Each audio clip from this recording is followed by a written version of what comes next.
Hello. Hi, guys. Good morning. And when I mean morning, hi. I woke up from what was supposed to be a 30-minute nap.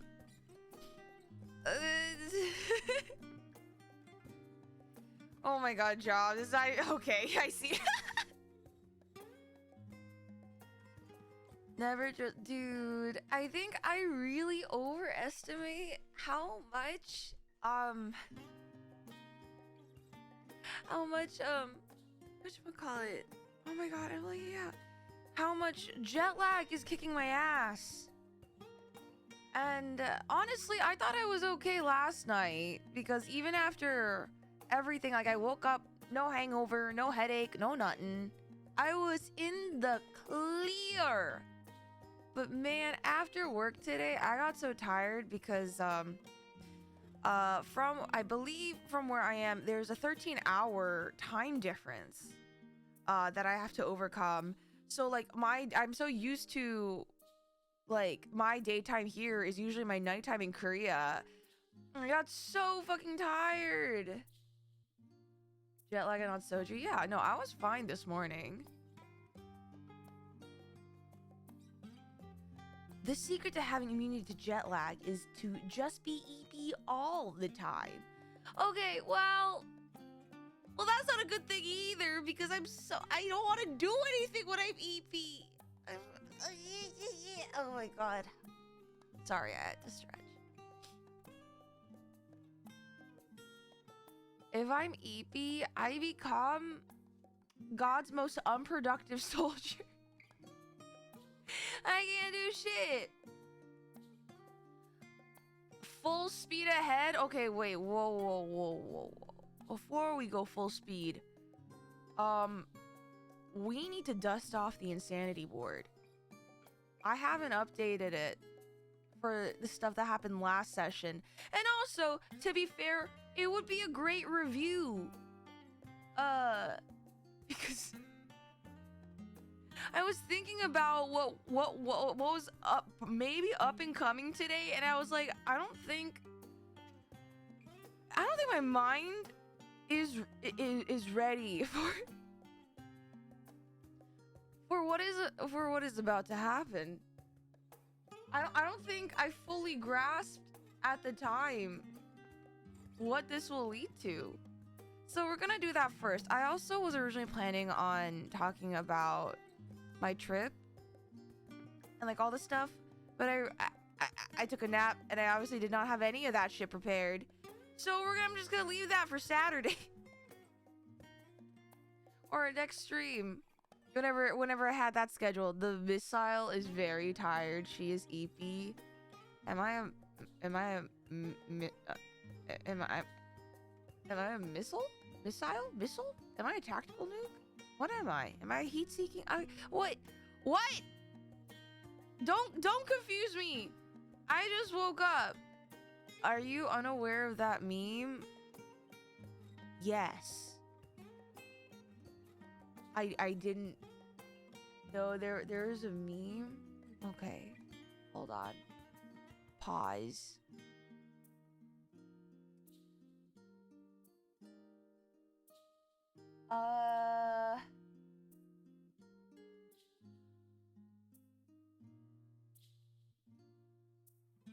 Hold on. What is...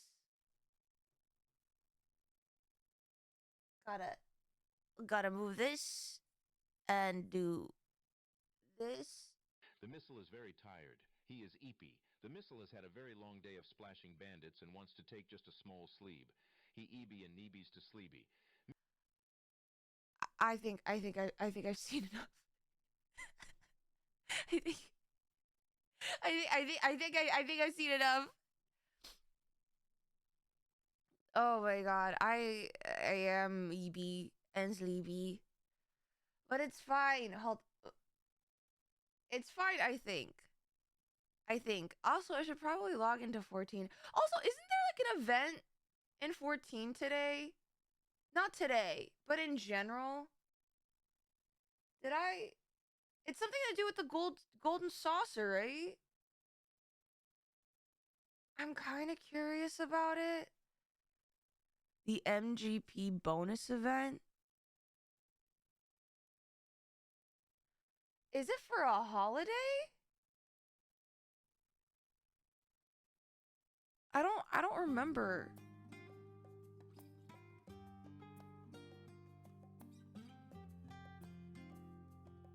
Oh, wait, hold on. Oh, I have my controller plugged in. Guys, I was like, why does my screen look like this? And I realized I had my controller plugged in. Hold on, I need to unplug my controller. Ah. The rotation. I'm not trying to upskirt. Why would I upskirt? Also, shit, I have to move because we gotta go to Coochie Lane. Hold on, return to homeworld. Then I have to get my tablet. That. There's so much we gotta do. Stop! I'm not trying to upskirt. Shut up.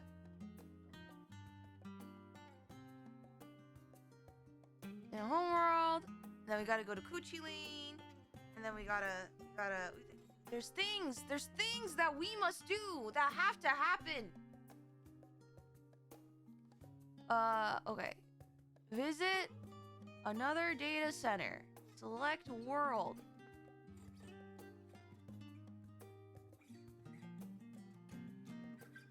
Dynamis. Coochie Lane. Conform.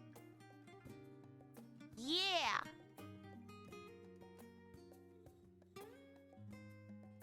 I'm doing it. Proceed. Oh yeah. Alright. Insert random Windows system noise because I'm plugging in my tablet.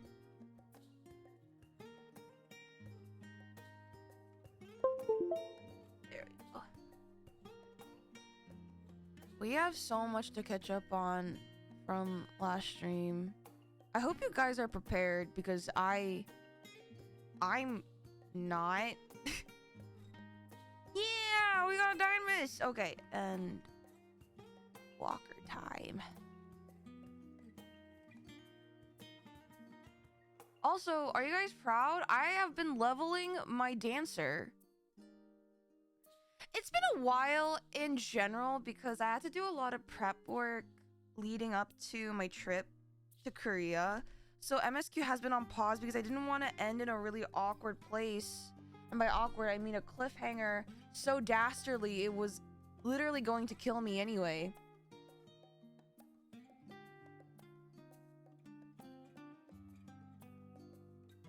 Things are happening. How was the trip? I am going to share more about what happened in the trip in a later stream. But it was really, really great. I touched a lot of grass. I ate so much food and I got sick. This is like a TLDR. I ate so much food. I got sick. We went on a road trip. I had to meet a lot of distant relatives. Say hi. Celebrate my birthday. And then I was like, okay, this is nice, but I kind of miss my own bed.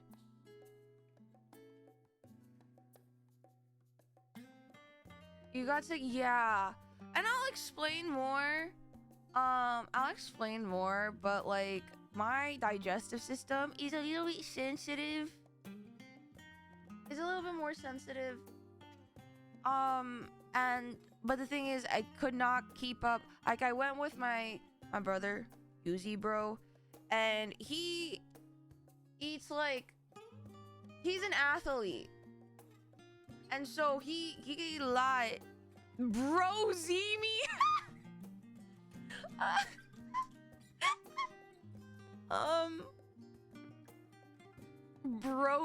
Fine, Yuzimii, if that's the name you guys want to give him. He's an athlete, and I'll explain more about what happened, but to give you a little glimpse into story time, my dad, I guess in this case it's Dad Yuzimii, whatever. My dad asked my brother, hey, what do you want to eat when you go to Korea. And my brother, I don't know if he meant this as real or as a joke, but he was like, oh, I like eating, he said gogi. Gogi is meat in Korean. And so my dad had this idea that I was like, okay, he likes eating gogi. He likes eating meat. We're gonna have protein every single day.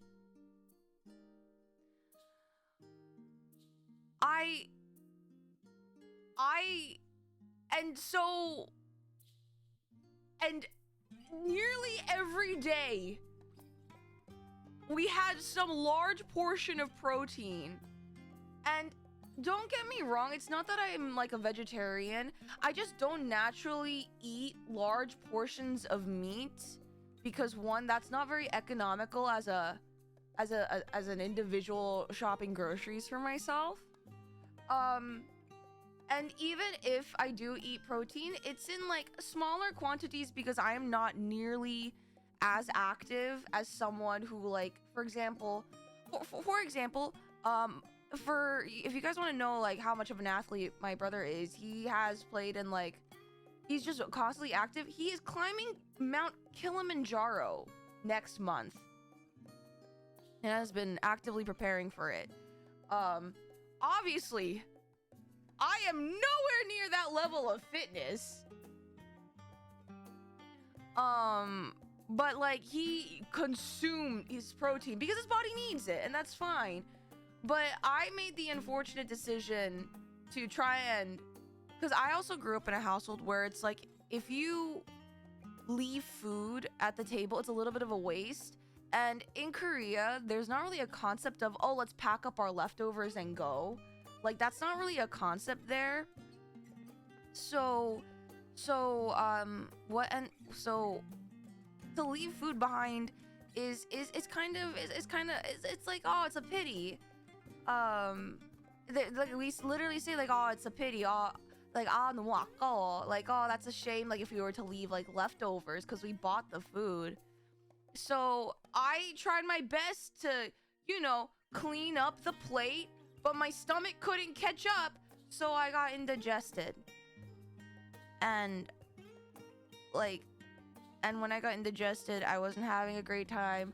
I couldn't really intake any more food, which was really sad because my dad was like, it's okay, you don't have to, like, you know, you don't have to keep up with us, you can have porridge. And here I was having porridge while they were eating like Korean fried chicken and sushi.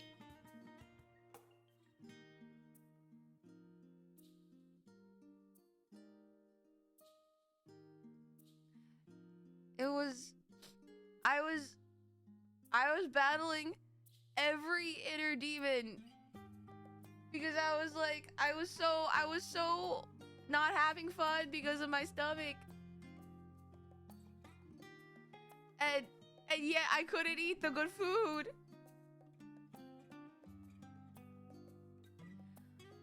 Man! Anyway. That seems schemed. What, me getting sick or them eating Korean fried chicken while while my tummy hurt? To be fair, like, I'm not super salty, just because it's like, I know I am now more aware of the limits of my body. Even if I went out to eat with them while I was still indigested, I wouldn't have a fun time.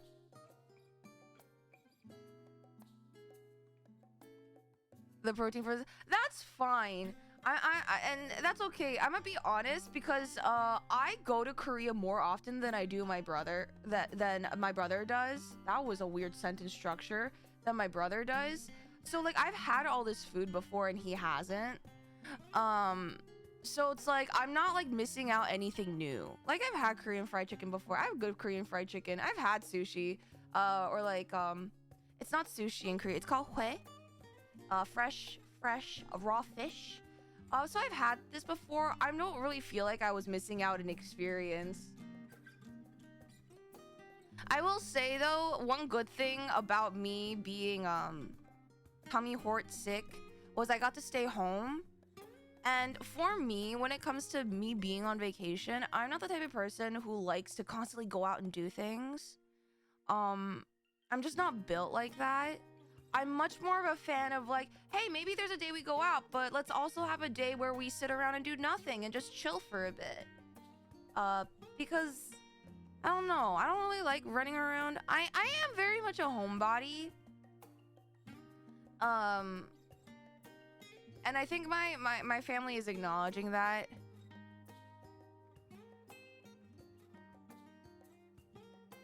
Staycations, there were, yeah. You know what's really funny? So in English we have the concept of staycations. Staycation actually has a close translation in Korean, where, okay, so here's a Korean lesson. Room in Korean is pang, right? The word is pang. So instead of a staycation, right? It's staying and vacation. In Korean, it's called Bangkok, like Bangkok, like the city, like because people in, I guess in Korea, people when they go on overseas vacations, Southeast Asia is a very convenient, close, but still like for like, I guess, exotic place to go to, Bangkok, Thailand. But it's combining pang, which is room, and Bangkok, and they're like, oh, that's their version of staycation. So if someone's having a staycation, it's called Bangkok. And I was like, wait, that's really cool that you guys have a very similar pun in English too.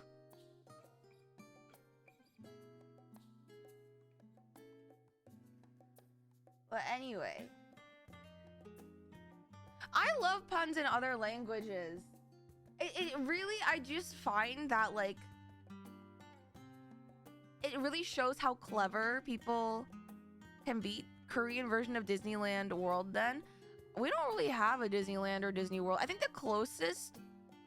the biggest amusement parks in Korea are Everland, and Lotte World. And they're much smaller, obviously, than Disneyland and Disney World. It's much smaller.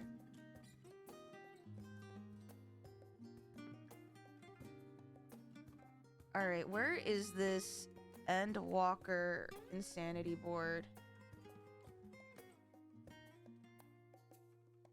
There we go. Hi, Leisha. I was at a baseball game wondering why the ball was getting bigger than it hit me. Aha. Aha. Aha.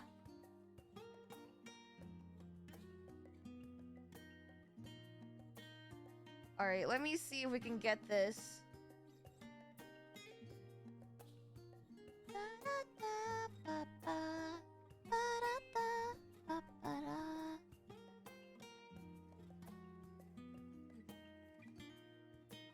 Nana, there are more. Every place from everyone from this country goes at least once.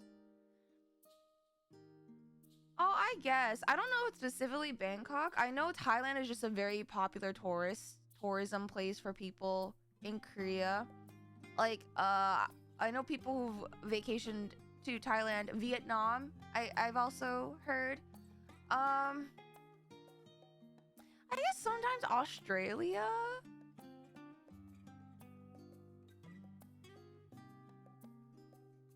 All right. Guys, I was showing this insanity board to some people that I recently got introduced to who also play 14, and they're like, wait. It's crazy that despite how insane this looks, I can understand what this says. And I'm like, yes. Yes, this is exactly what it's made for. Now I have to figure out where we left off.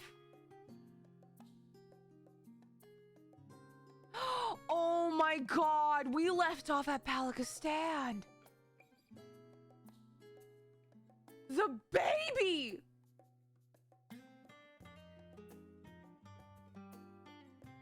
Did you eat yukwe top-up? I'll eat if it's there, but don't directly order it. I've always wanted to eat yukwe. I've never had the chance to. I would have been able to this year, but my stomach hurt. And I don't think it would have been a good idea to eat it when my stomach was not at a capacity to digest it. But I've always wanted to try. For those of you who do not know, yukke is raw beef, and it is a dish in Korean cuisine. It's usually, you can eat it with usually an egg yolk and some Korean pears, and I heard it's really, really delicious.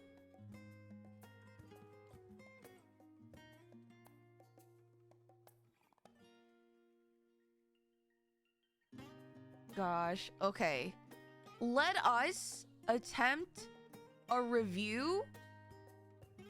I don't know if I'm going to be successful in remembering, so that's why, hey guys, it's a group project. This is why this is a group project. Okay,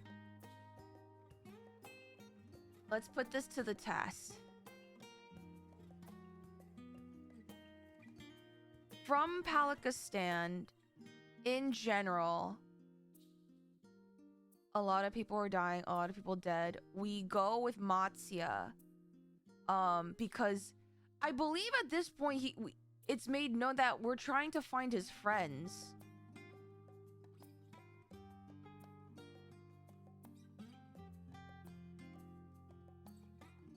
Just gonna draw. Oh god, that's not a matching eye.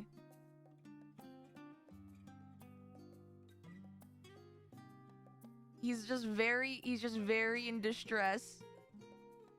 Our good boy who tries.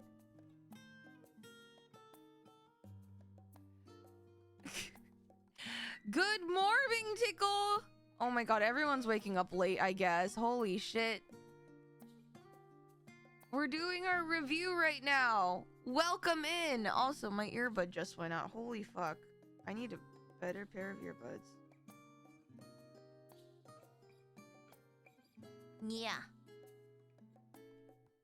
Who may or may not have caused a massacre? Oh, not intentionally. It's fine. He tries his best. Tries his best. Okay, so Matsya, and we're looking for his friends. I believe that is actually like why we're going out there, possibly.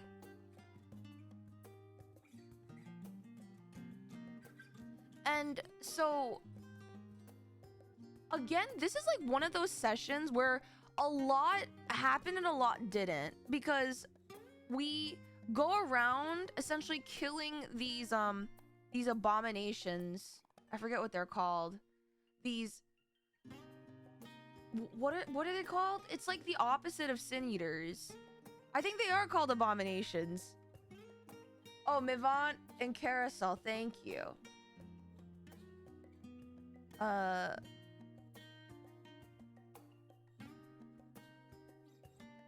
And Carousel. Blasphemies, thank you. I did not spell that correctly at all. Okay. And we're essentially going around slaying blasphemies and trying to calm people down. That's the majority of actually what happened. That we could just sum that up. But what was the most important takeaways? How do I convey this? We're like going around. We're like,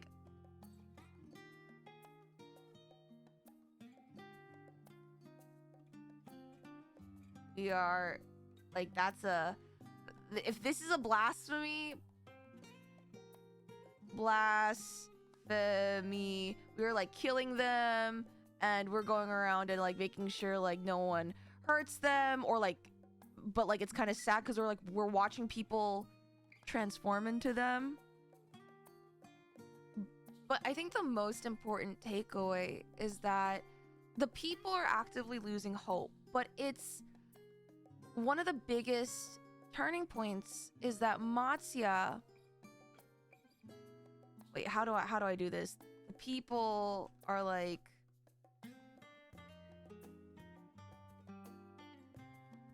this is how I draw a crowd of people. They're like, Man, we are losing hope. They're like, what is to hope for when all around us is despair, right?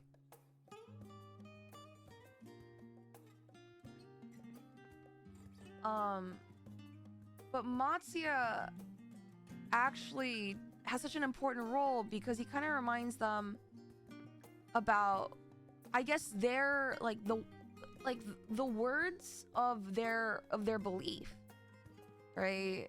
And oh my god, I forget what he said, but it was really powerful. Hold on.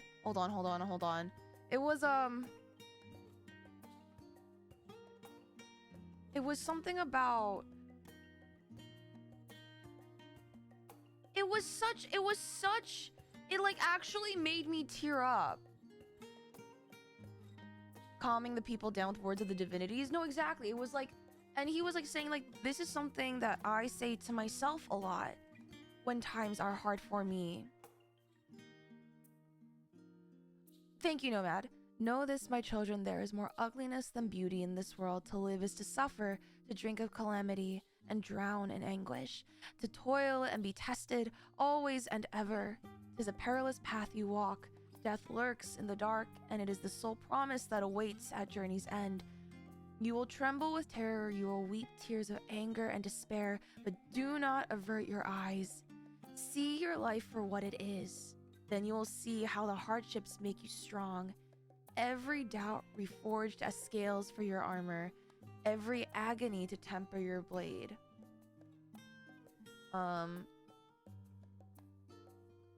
And like TLDR, it's essentially saying, yes, there is a lot to despair over, and life does not give us a lot of means to have hope. Technically speaking, life is hard. That's not just an opinion, that's a fact. Life is hard. But it's when we can look at our life and see everything that we have overcome that allows us to be that has made us who we are.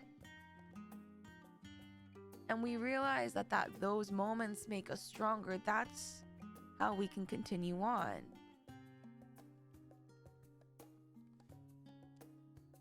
Yes, life is hard, but hardship makes us who we are, and it makes us strong. And this is when like this is when I cried a little. I didn't cry. I teared up. Yuzimii tears. I teared up a little bit. A fair bit, okay.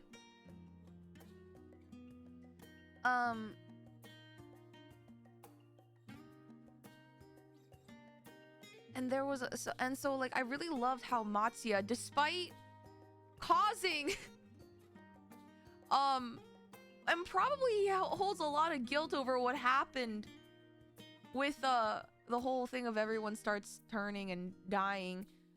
He's the one to actually bring back hope from everyone into everyone. So we do that, but we still have to find Mavan and Karsaraf because they also, oh my god, they also have a baby.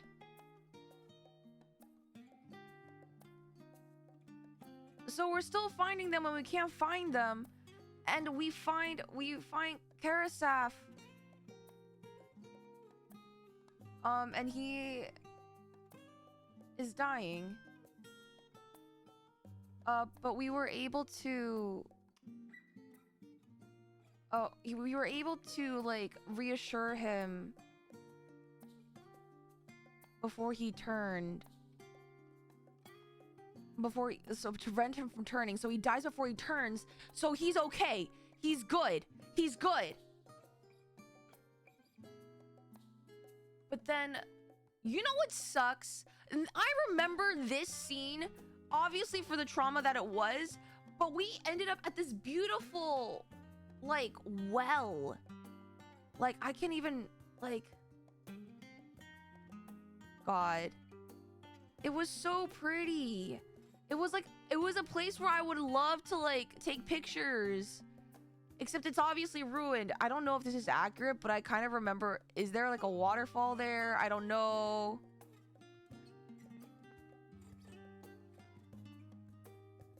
And we find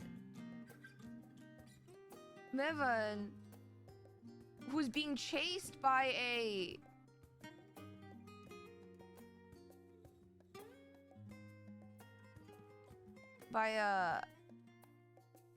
I'm so bad at this. This is a blasphemy, guys. A blasphemy, and the blasphemy essentially yeets Mevan and her and the baby into the water, where she is immediately not good and the baby is questionable, and I never in my life have panicked so hard. Where I also, again, remember, I have thalassophobia. Not a fun time for me.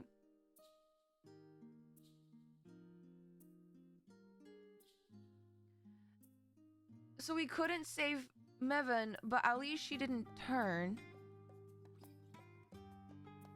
But we had to...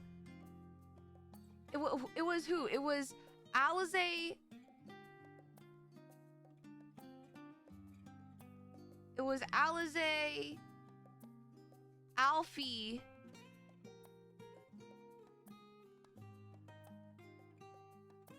and us.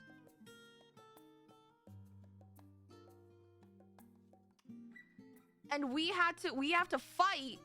So we tell Matsuya, go, because the baby is dying. The baby needs help, and we have to stay and fight to give Matsuya time. And so, and I think this was the part that, oh god, this was the part that nearly devastated me. Because Matsuya was like, oh god.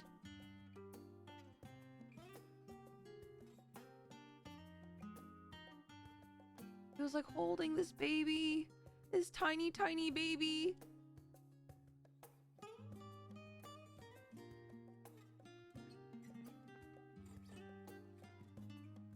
And he was like,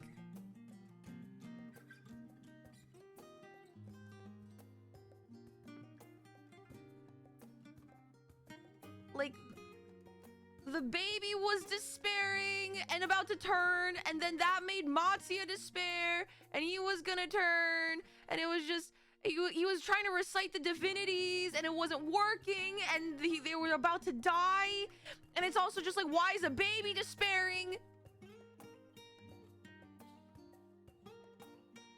But then, and then they encounter the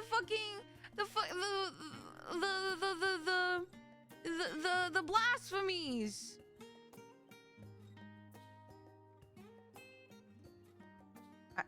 You guys can tell I can't draw blasphemies. And they were like surrounding them. They're really fucked up. I'm not drawing this very good. But then, from the top rope, Clubby! Oh, see, there's a baby. Yeah, there is a baby despairing. Also, Ghost, thank you for the tier 1. Thank you for the 9 months. Hey, man. And then, from the top rope, like, this is what it looks like, the one Dragoon move, right? Wait, no, that's Matsuya. Hold on. Wrong target. It's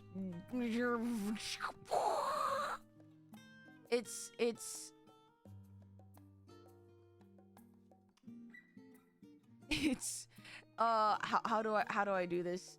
it's...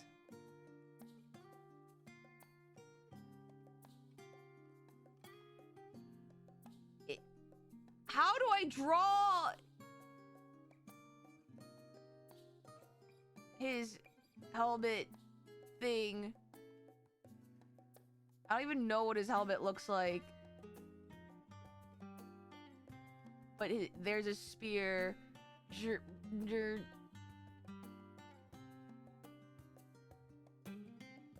He's holding it.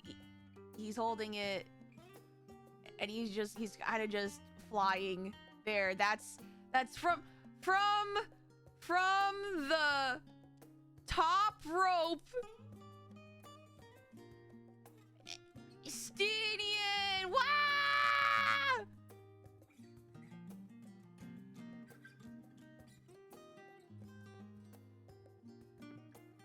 He's no longer helmeted. Okay, well, fine. A more lore accurate. Oh, no, that's not it.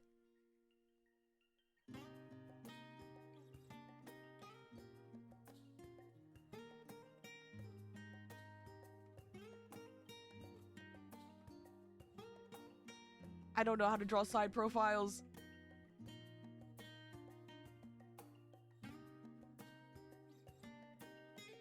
There is Estinian. There. You can kind of tell.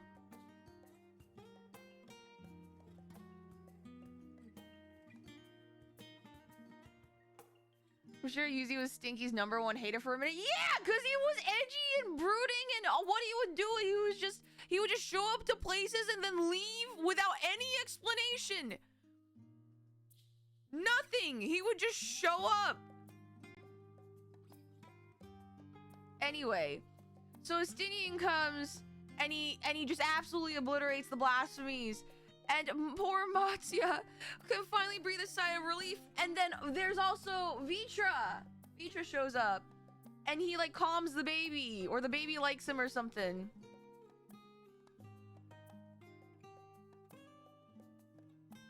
This is what my interpretation of Vitra. Wow. Heals baby. Vitra. So the baby's fine. Everything's fine. Well, everything, you know, relatively speaking. And so we meet up with Matsuya back at Palika Stand. Okay, hold on. We meet up with Matsuya back at these are awful. Back at Palika Stand. And that's when we also see Nadana. And we're all a happy family again. And Nadana, our wonderful, very smart girl.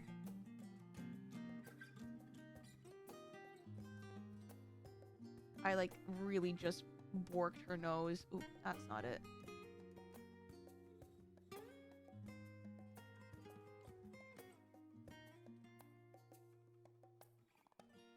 She gives us chai, right? She gives us tea. I cannot draw. Hot chai.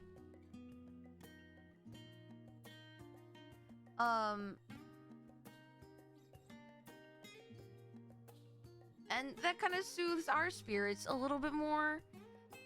And it was just a feel good moment. And I believe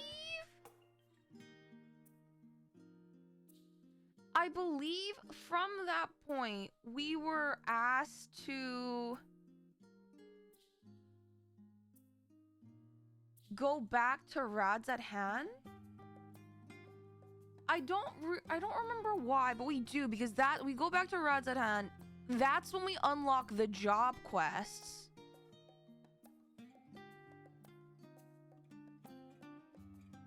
The job Wait, no. Roll. Quest. Get. And we did a little bit of that. We did a little bit of that. And then after that, we meet up back with everyone, and we have a little powwow, a little sit down. We're all gathered, right? We have Raha. Everyone's now reduced to stick figures right now.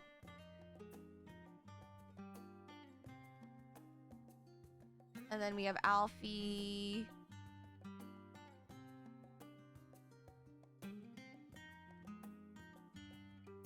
And then we have Alize.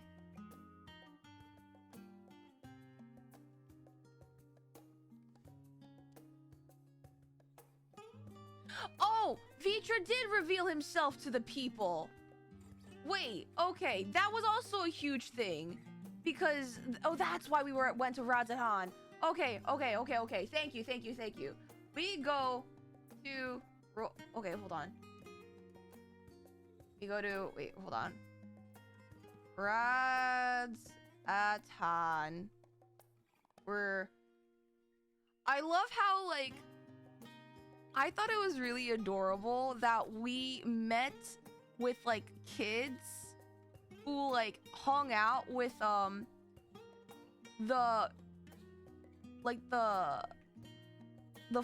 Vitra's, like, quote-unquote, like, puppet form. And they were like, I haven't seen him in a while. And then Vitra reveals himself. And then they're like, no, Vitra, you're still great. Yeah, we believe, like, we believe you.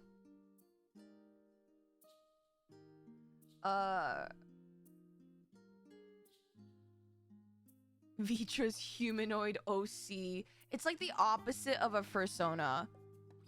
Is that a bad thing for me to say? I'm not technically wrong.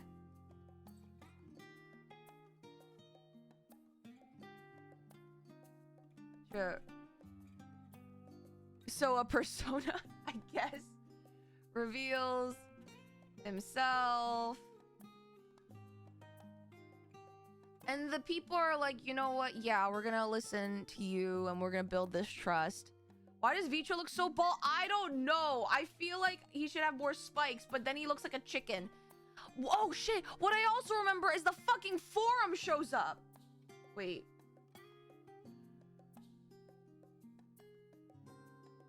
The forum shows up, and they're like, hey, Vitra. We want to... It's like the fucking Nick Fury who shows up, and he's like, I am building together a team. And they're like, we are selecting you and your peoples to... This is 4Cheese. They're like, we want you to go to the moon. And I think, and I still hate them, but Vitra's like, I forget what the conclusion was. Were they just like, this is a conversation for another day? He didn't outright reject the offer, did they?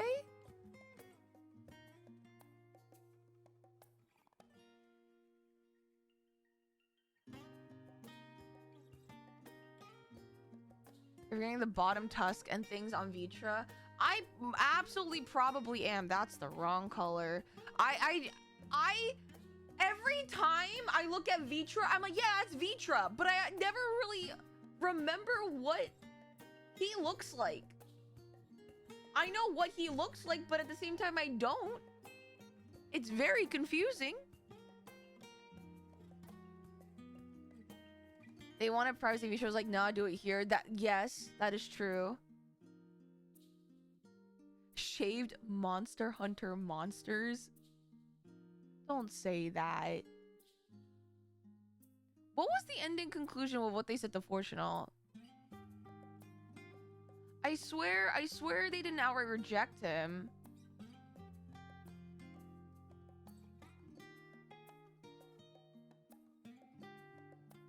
Am I blanking?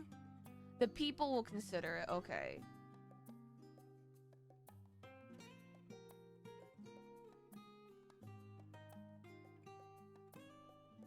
Yeah, I don't remember outright rejecting, but I also don't remember them like clamoring to join up the cause.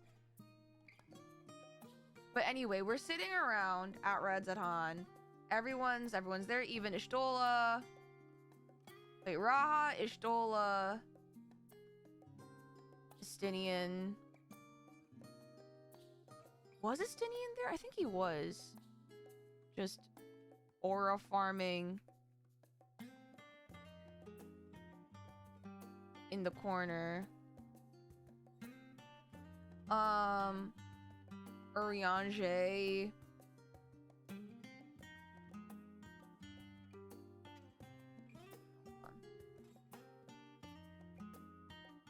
There's so many gray-coded characters.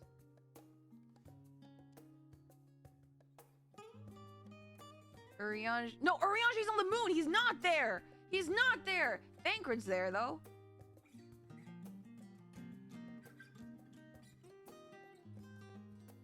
Thancred's there, though. Who shaved my satrap? I didn't do it on purpose. And so...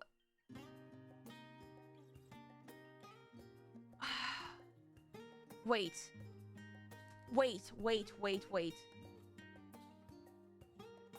When did the heart bloom, like, fade? Am I making this up? No, I remember the heart bloom crumbling to dust because there was so much despair. Was it in Pelika?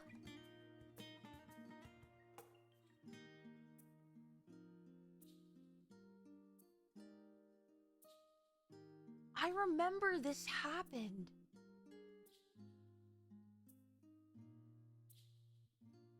It was at Rad's? Okay. The heart bloom just simply...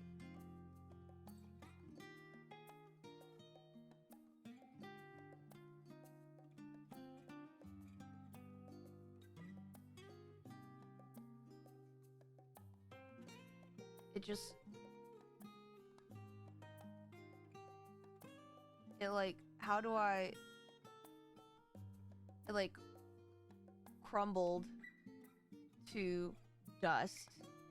It was like, it's like too much spare.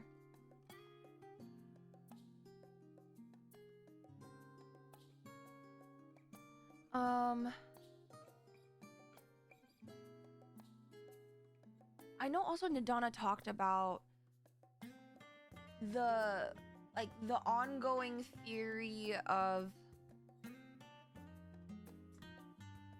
ether. Remember, because of the whole like new different concept of ether that was talked about way back when we first encountered the change of color. Where is it?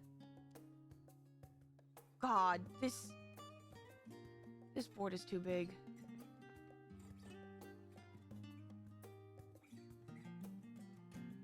Oh, I didn't write it down. Ah, fuck. Okay, but like you guys know what I mean.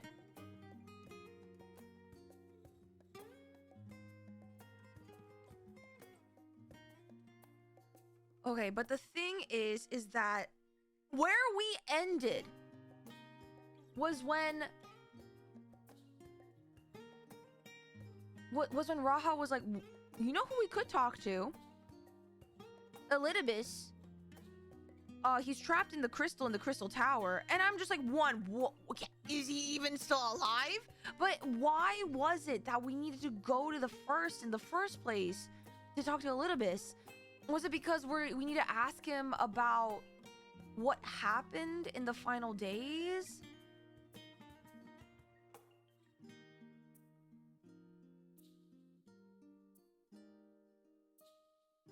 You also had a section running around the city learning what the first blasphemy. Yeah, we did.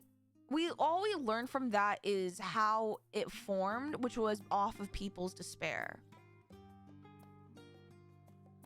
God, wait, why? Why? Why did we need to? Why was this even important?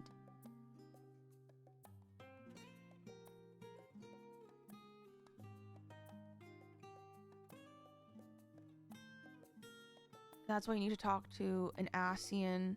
Oh, in regards to the flower? Okay. So, okay, that makes sense. So we don't have a flower anymore. So, just to summarize. No flower.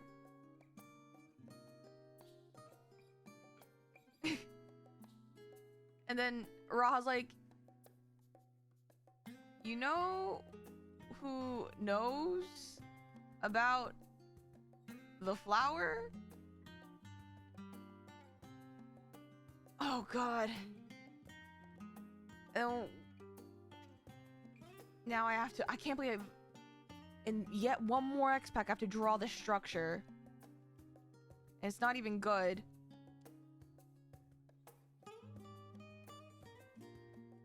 Wow, look at that, guys. I wonder what this could be. And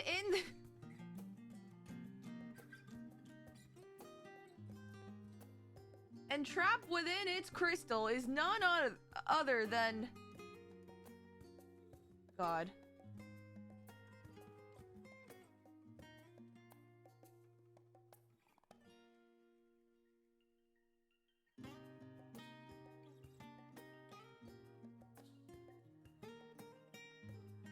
Hi, Elidibasi. The iceberg that sank the Titanic. A little, I like that. A little buddy. He looks pissed. We're waking him up from his nap.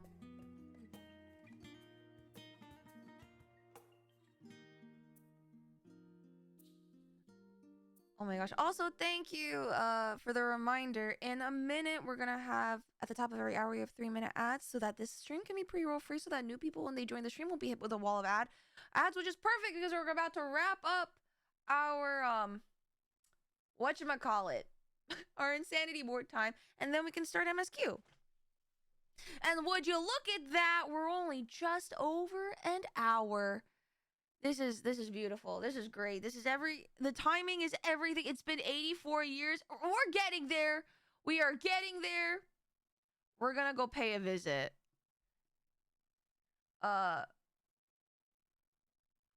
We're gonna go pay him a visit. But yeah, this is where our story lies. I can't believe I said that not a lot of things happen, and yet it took up all this space. Huh. I may be a liar in some sense.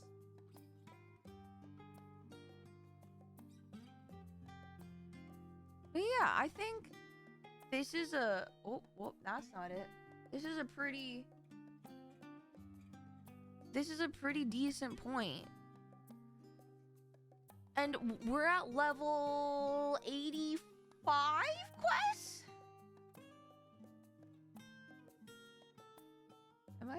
I really don't know anymore. 84 quests?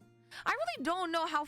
I don't know how far into the MSQ journey I am at this point.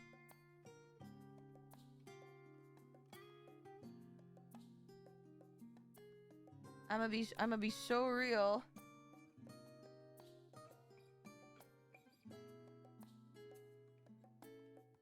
'85, '86. The most recent dungeon was 85. I see. Okay. That's perfect. Halfway there? We're only halfway there? Okay, to be fair, we've been going pretty slow in Endwalker, so it does feel like it's been 1,000,000 years since I have done MSQ.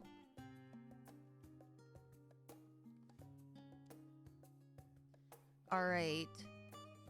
Also, Watch your ears. Windows system noise incoming in 3, 2, 1. There we go. 2 role quest. Yes, that is correct. I did.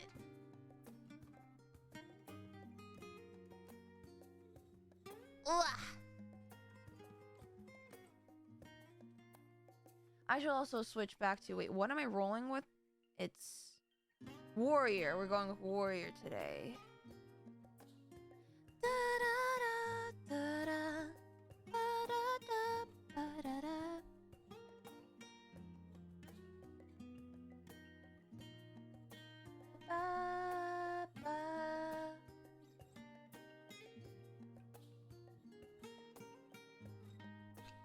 Oh my god, there's so many people running around in Gridania. Remember when we killed literally God and it wasn't even close to halfway through the expansion yet? That is most concerning. I think that was my, like, what the fuck? What the fuck? And Squeenix is known to give many what the fuck moments, but that genuinely... I wasn't expecting we would kill Zodiac that quickly into the story. I'm also gonna very quickly eat some food. Guys, believe it or not, I did eat before stream. I did remember, I swear. I've just been eating everything in smaller portions so my stomach can get used to not being overloaded and slammed with food.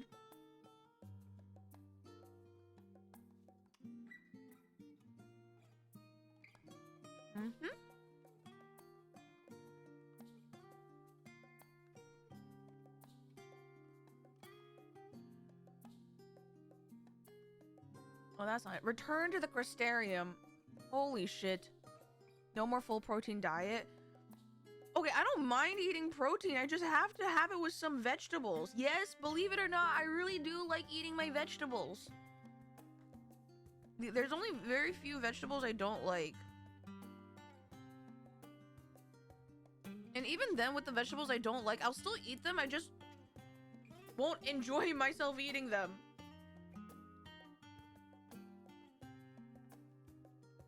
I think the only vegetable that I really would prefer not to eat would be like a carrot or something. I can never get used to carrots. It's like a weird sweetness that isn't even sweet. It's like sometimes deeply upsetting. Like, cooked carrots are fine. Raw carrots, I have no care for.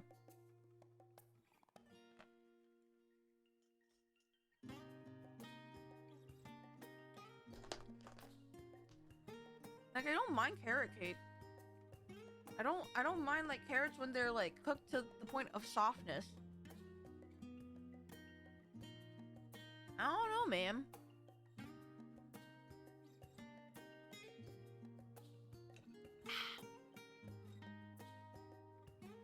I've never had bitter melon. I'm gonna be real honest. Alright, let me bring back the OG.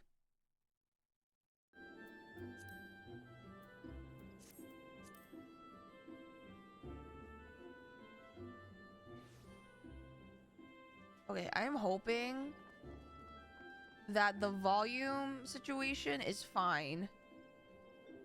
Because I had to fiddle with it a little bit for last stream, but I tried to revert it back.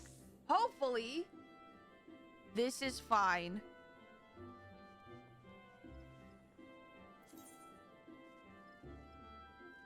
How's the hangover? I didn't have a hangover.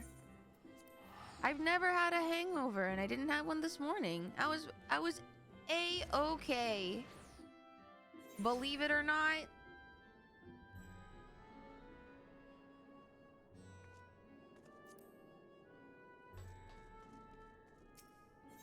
I made sure to drink enough water so that I won't have to deal with that.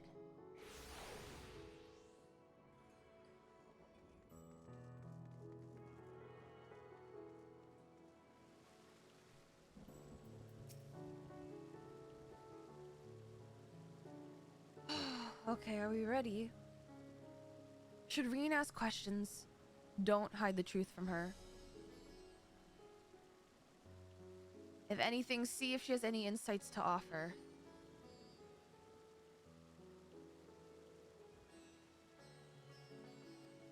She's not a child in need of protection, but a comrade we should be willing to rely upon. Even if a part of me may always beg to differ. Wow, Thancred acknowledging that his daughter is growing up. The final days. How far has the phenomenon spread? And how does it manifest itself in each land? I must reach out to my friends in each nation and find out all I can. Oh, I will say, I've just decided to do the rest of the role quests off stream. Just because I realize we really don't have the time for that if I just do them only on stream. To satisfy myself and my own curiosity and my own, like, because I know I told you guys that I would like to do them all before, like, we continue, but I just realized, like, at that point, I'd rather just do them in tandem.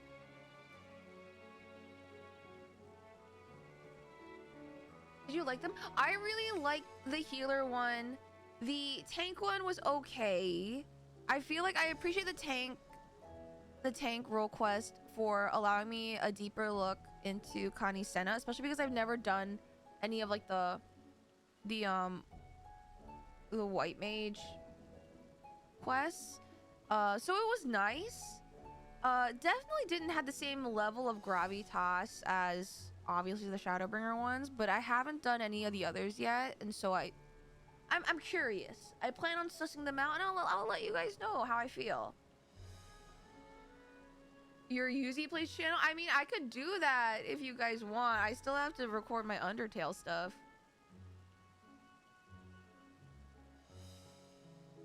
I like the range DPS. I can record if on the side. That'll actually probably make the most sense. Until the video is cool. I liked it. Yeah, dude, I'm so excited. There will be more coming. I'm so excited.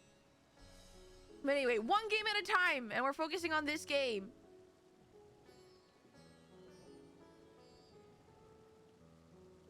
All right, are you ready? Well, I suppose I do feel better on a full stomach after all. Burning skies, blasphemies. Not if I've got anything to say about it. Beast and blasphemies may be running amok in nearby lands outside the influence of Radzatan and the Alliance. If so, I may need to go hunting. If the Forum truly has been spurred into action by Hydaelyn's prophecy, then is it not odd that the Anti-Tower was entrusted to Master Matoya, who bears them no love? No doubt she has a reason for this, and I would know what it is. Role quest capstone on stream? I feel like that makes sense, yeah.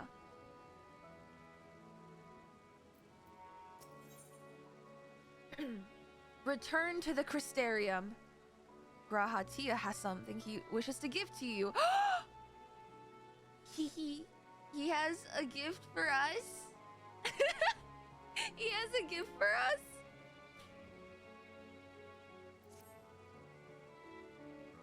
Take this, Vice. My spirit vessel?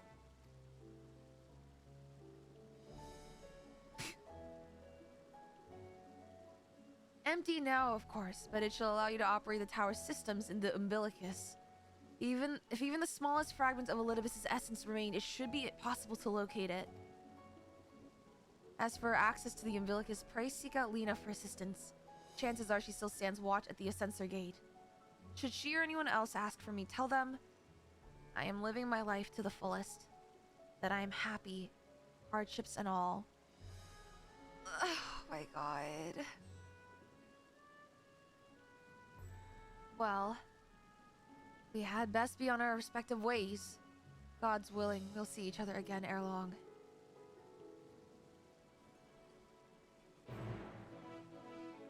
Wait, would if Raha's my husband, would that make Lena my granddaughter?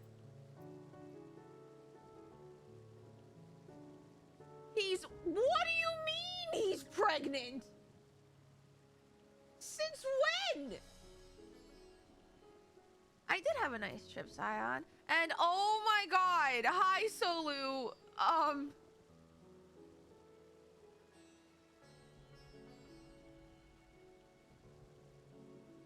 No, no one is pregnant. No one is getting pregnant. Everything is fine. Hi Solu, thank you for the raid. Hi raiders. Hello, my name is Yuzimii. I am the guardian spirit of joy VTuber, and today I am also I'm not a bunny VTuber, that's just a toggle. Today I'm doing Endwalker MSQ, so no spoilers, please. But welcome in. A wild time to raid. That is a hell of a time to raid. And I have mouse ears. Oh my god. Nova Kid, thank you for the follow. Welcome in. Hello, hello, hello. How was your stream, man? Dude, you were playing Claire Obscure. Dude, I've heard so many good things about Claire Obscure. I'm legitimately having FOMO. I'm hoping you're having a great time. And thank you for the hydrate.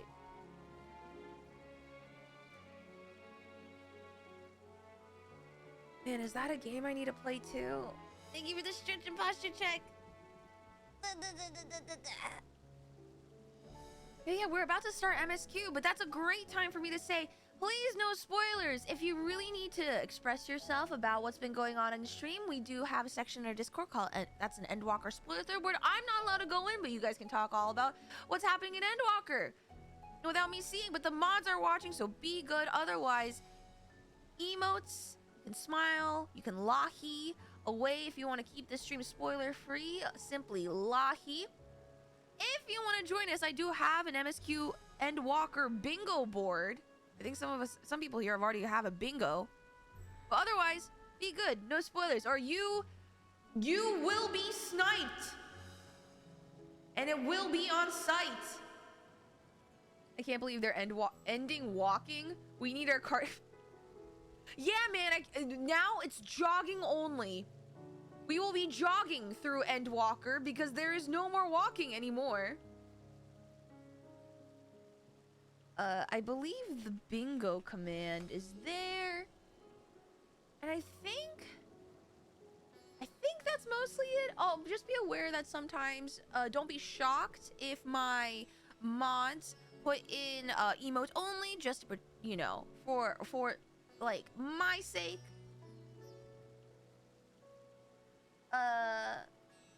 But yeah, I feel like we've been doing such a great job in general. But yeah, these are just some light reminders. Since it's been a minute since we've done MSQ. I'm not allowed to jog for 6 weeks. Leave me behind in Shadowbringers where I belong. I will say Shadowbringers is pretty peak, but I'm good. I personally, I'm kind of good without the Sin Eaters. So you have fun there, Solu.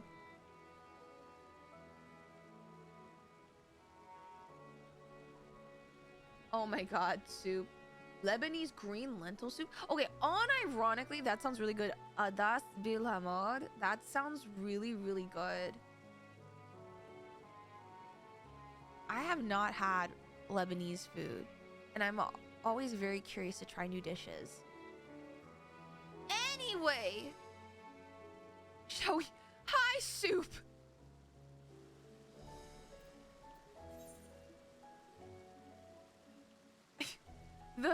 The jump scare. Hey man. Welcome in, guys. Welcome into the MSQ journey.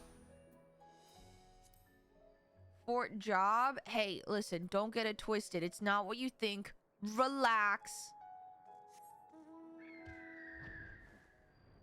It's been so long since we've been here within the story. The last time we were here technically was in Shadowbringers. We haven't been here for a whole X-Pack.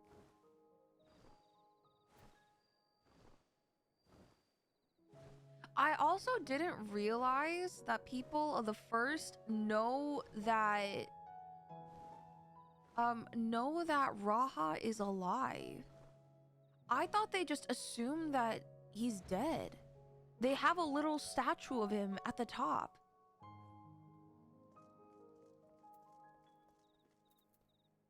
Lena, it's so good to see you. It's been too long.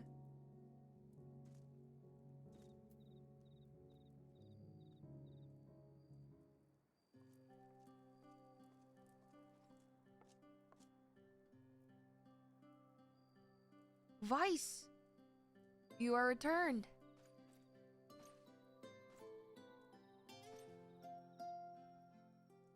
Have you been well? You and the others? We've no shortage of troubles, but we're well enough.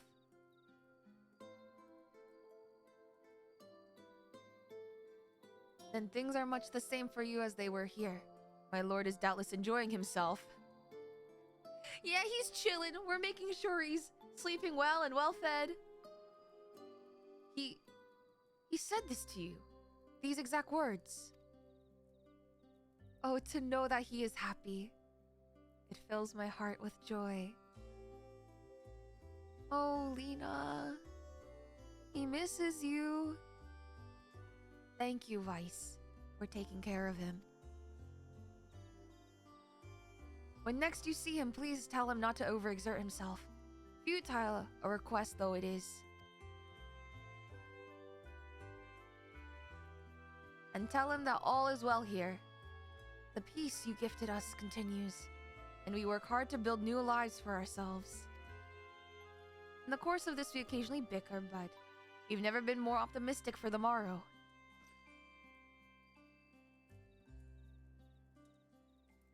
If I had to mention one dilemma, it would be the question of our governance. Even as we speak, debate rages on over how we should run the city in the Exarch's absence. Most are of mind that the Settlement Council should continue to oversee the general running of the Crystarium, while representatives are elected to determine policy and handle diplomacy. Thus far, nothing is set in stone, but however we choose to proceed, we will not replace our Lord. No one could.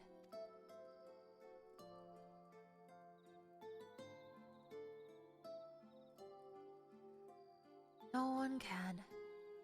Have we recently observed any unusual phenomena? No, I cannot say there have been. Curious that you should ask me this question, though.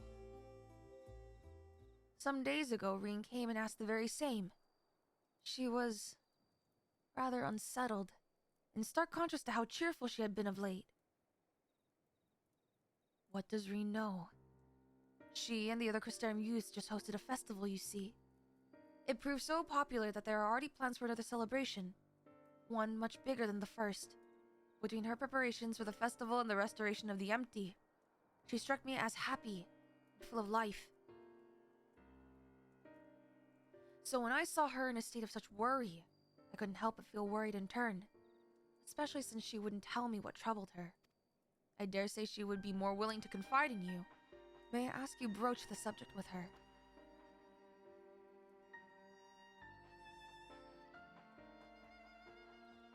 You wish to enter the umbilicus? Very well. I shall fetch the key at once and take the opportunity to find Reen. Please wait for me in the city, in the front of the Cabinet of Curiosity, shall we say. I'll be along as soon as I can.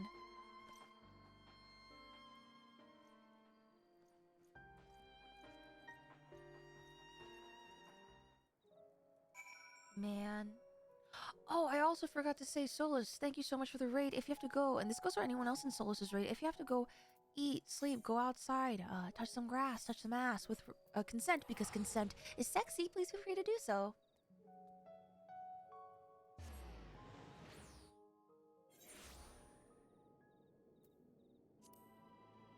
Game volume to be a smidge louder? Yes, in this case, because I was fiddling with my volume the other day, so my usual volume may be a little out of whack. I upped it just a tad.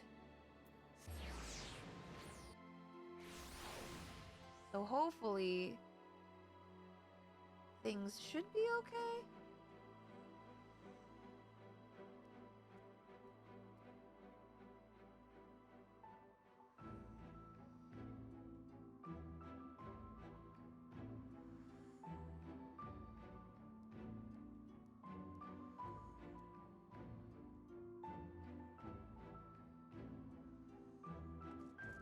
No. It's all good. I'm here for them, as you know it could keep me from it. Oh, well.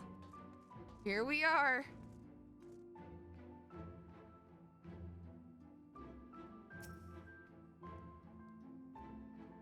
Oh, shit! The following event cannot be skipped. You may wish to cancel any pending Duty Finder registrations. Well, prepare thyselves.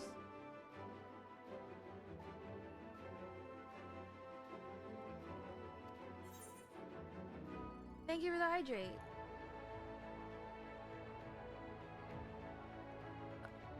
And, oh god.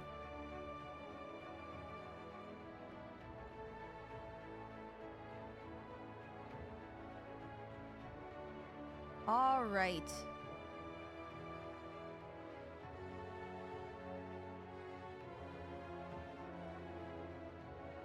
I wonder why my volume is so low compared to so many others. I really have to fiddle with it a little bit more.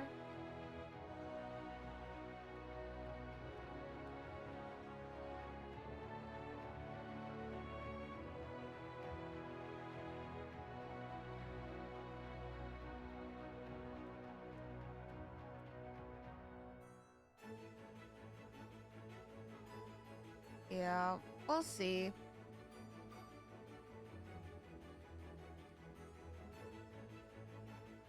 Alrighty. Wait for Lena. Yes.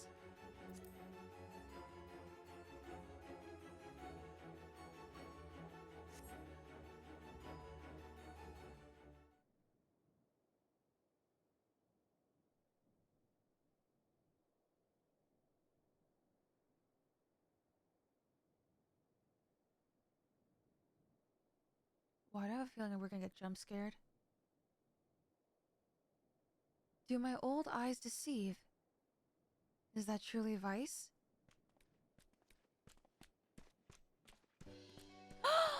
Oh my god! Huh? It is! Well, glad I am to see you hale and whole, my friend. What a wonderful surprise it is to have you back with us. And at this most opportune time. In case you haven't heard, we are planning to produce a tome chronicling events from the Flood to the Knight's return. For this project, we intend to draw upon records kept by the world's peoples. Historical and contemporary first-hand accounts will be the centerpiece of the tome, but yours will be the one to crown them all.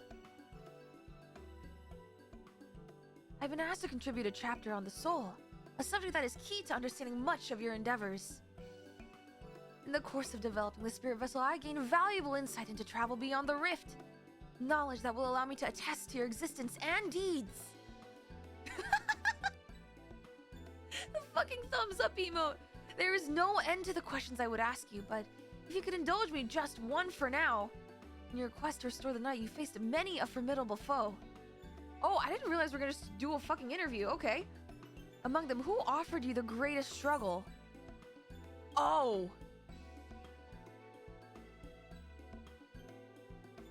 Okay, off rip, I would say Hades. But what I wanna, what I wanna know what the fourth option would be.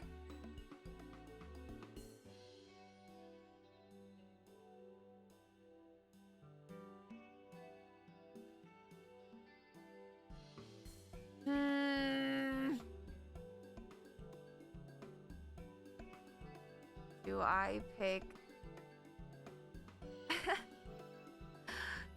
Do I pick the fourth one, or do I pick the one that is most?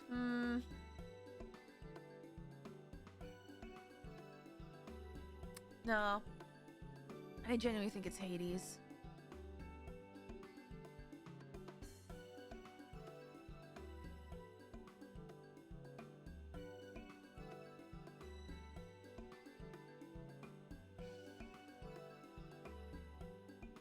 Yeah, no, it's Hades.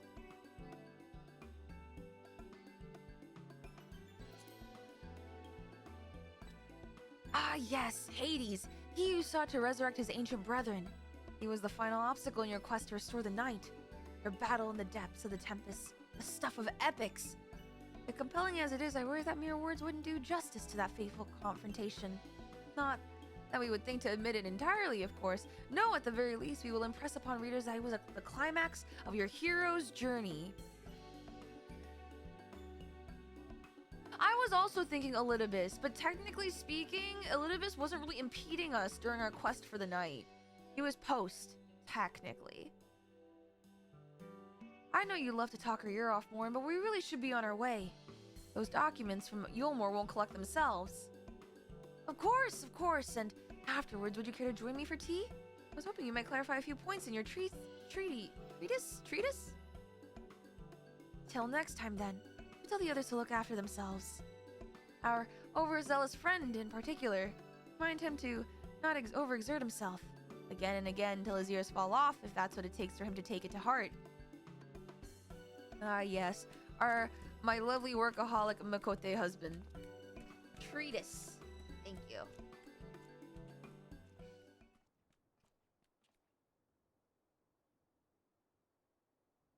Oh, we're just gonna be visited by everyone? Is that the Warrior of Darkness? Did someone mention the door to darkness? Babies! It's really her! It's really her! What are you doing here? If you're going to battle, I can give you some medicine. I made it myself. Best not, Riki. You only give her a stomach. Oh god, Riki, I already have a stomach ache.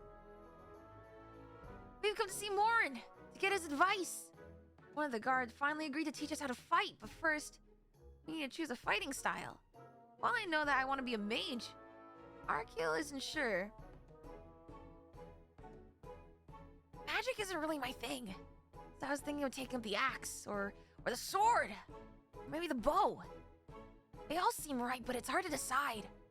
So I thought I'd ask Morin. He knows about lots of things. He isn't here? Aw. Oh, why don't you have the Warrior of Darkness choose for you? What do you think suits Arkiel best? Axe, sword, or bow? Oh god, for smiting your opponent. I was gonna say axe because we're a warrior right now. For smiting your opponent, we should instill. Listen, guys, we're supposed to be role models to the children. We're supposed to be a role model to the children. Okay, I feel like we should not be encouraging that their motives for being good, you know, good people be to smite. Give them we are not handing children gun blades. For protecting, I'm not gonna hear it. For protecting your friends, the sword. We will teach them to smite their enemies. No! No, we are not handing the children guns. The sword. If you took up the sword, you could be just like... She's so cute. Brandon, the Warrior of Light. Oh my god.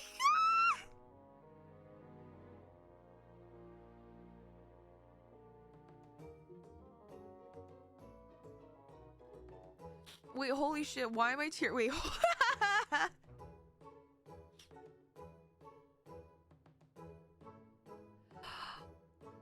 Oh my god. Artbert. The kids know your story.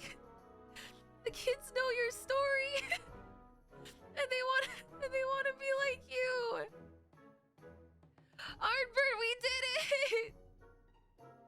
Oh my god. Oh my god. The kids know. They don't want to smite. No, they should be good. Oh my god.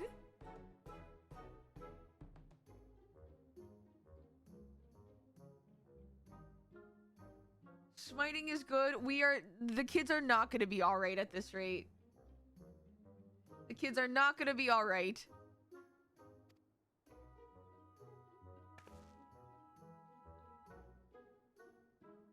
I love that tale. Let's borrow the book today. It's really popular, though. I hope it's still there. Thanks for helping me decide, Warrior of Darkness. I'll start with that style and maybe try something else later on. When I get really strong, I hope to have a bout with you. God, You're so cute. look at Ricky's little tail!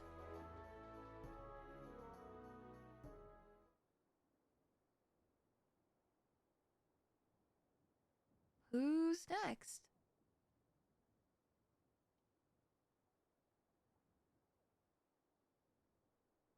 Who the fuck? Such fun she's been having, basking in the adoration of musty old bookworms and wide-eyed younglings, but does she spare a thought for me? Of course not. Who the hell?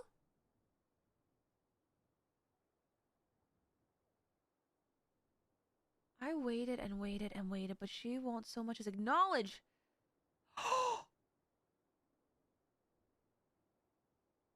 Oh no, we are in so much fucking trouble.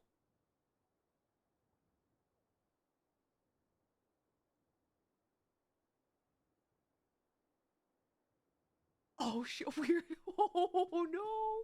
we're in so much trouble. But she won't so much as acknowledge the presence of her beautiful branch, even though they're right here. Such a heartless thing our sapling is. Cold and cruel and heartless. Hi, Feoul. Oh, faithful Feoul. Loveliest of branches, how I have missed you. If you truly missed me, you should have cried for me at the top of your lungs the instant you arrived. To make up for it, you will call me with twice the passion next time.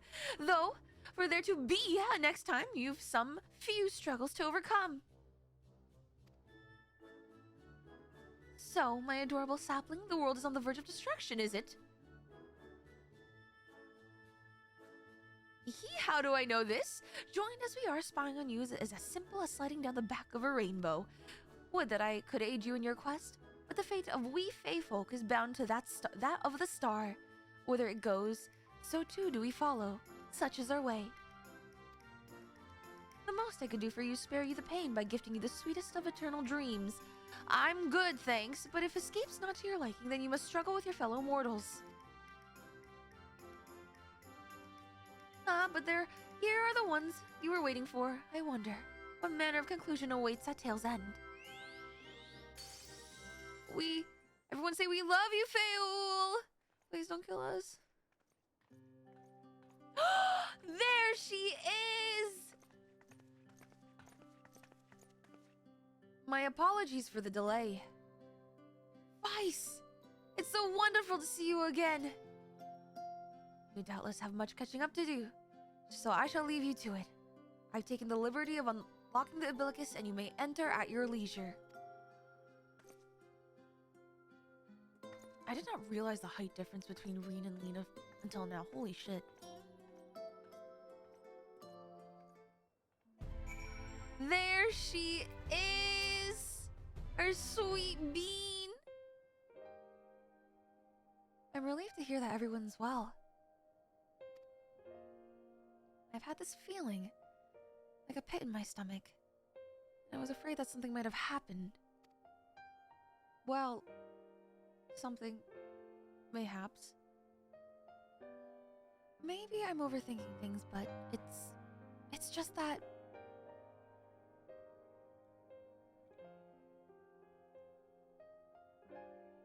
I'm the Oracle of Light, but I've never spoken with Heidelin. Never once heard her call. Even so, I've always had this feeling deep inside me, a connection to something immense. These past few days, though, that connection has wavered, as if that immense something was distant, then close, then distant again. And then the other night, I was jolted awake by the feeling it had been completely severed. Wanting some fresh air, I went to the open window, and to my horror, the sky was ablaze, like during the star shower.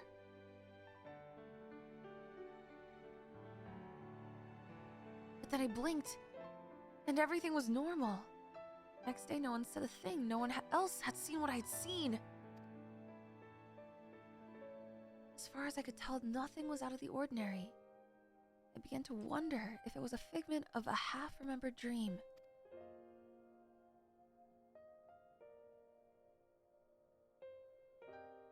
Vice, what are you not telling me? I have to know, please. It doesn't matter how terrible it is. So about that red sky, Reen.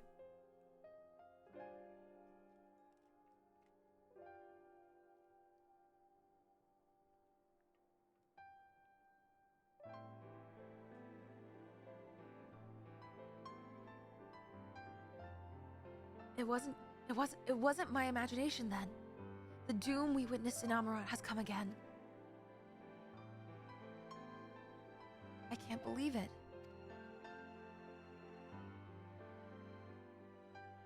Like I told you before, all is well here in the First. So don't worry about us, please. Look only to the threat before you. We're fine right now. And even if we weren't, we've learned how to survive. Should the final days reach us here as well, you may be assured we won't go quietly. No, we'll hold on until you can find a way to save all our worlds. So long as you continue your fight, so too will we, united in purpose beneath a blazing sky.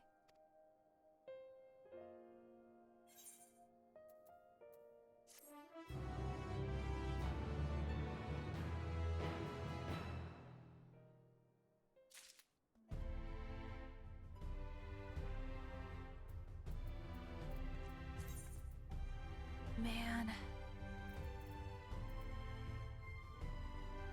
I really do miss the Shadowbringer music. I never realized how much I did miss it. Manganese axe? Oh, fuck yeah! This is sick as shit! To the inventory it goes.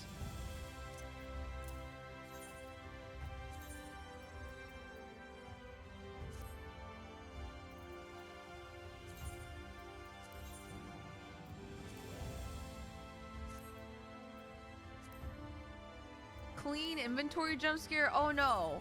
No, no, look.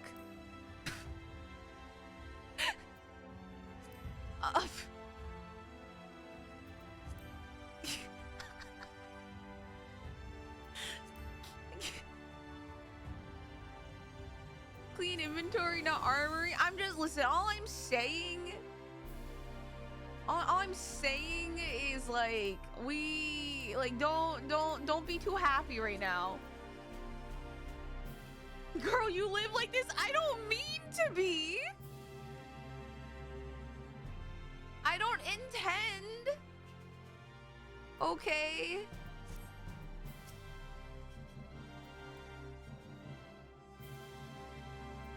Man. Hug.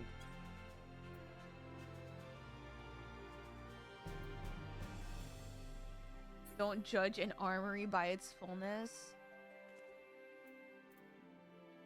Manreen. Boy, have we missed you. And look at our strong little warrior now. Well, technically rogue. Or is she a ninja? Actually, it would be rogue, right?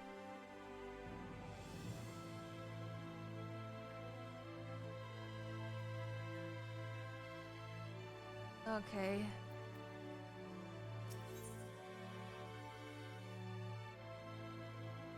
Hope upon a flower? Green wears a look of steely resolve. I am not giving her a gunblade.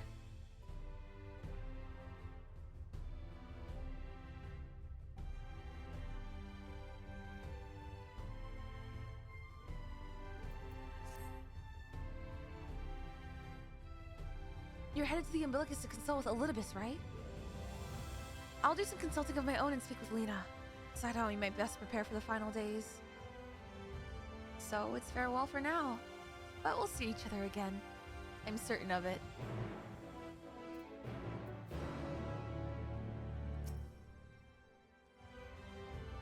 We've lived through the flood, the tyranny of the Light Wardens. We're survivors. Do what you need to do, and know that we will too. Green! Guys, she's grown up so much. She's grown up so much. Also, Bowmage, thank you for the tier 1, man. Please use the emotes for good and not evil. Please. I don't even want to know what it's going to be like if you guys choose to use the emotes for evil and not good.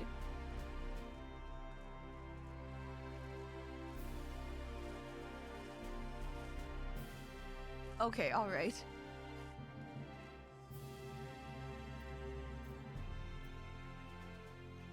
Oh my god, you can combine emotes? That, okay, also, large emote jump scare.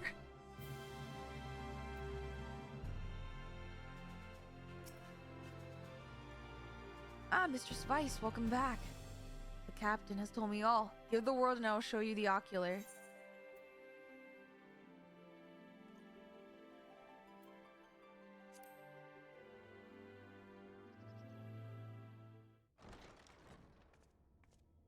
Oh, we are stomping in here.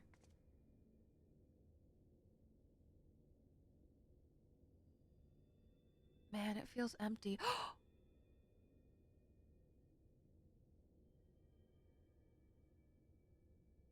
Man, I miss them.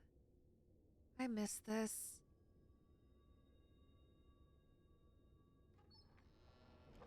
Things have surely changed.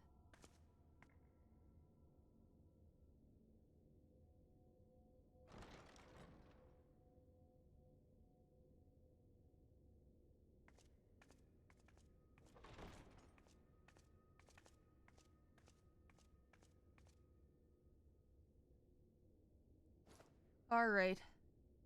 Time to give a phone call to a little buddy. Biometric authentication complete.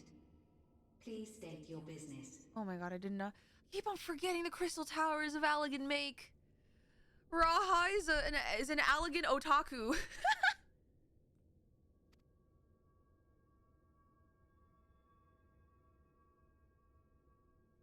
Acknowledged. Reinitializing Circus Tower systems. Searching for Elidibus entity.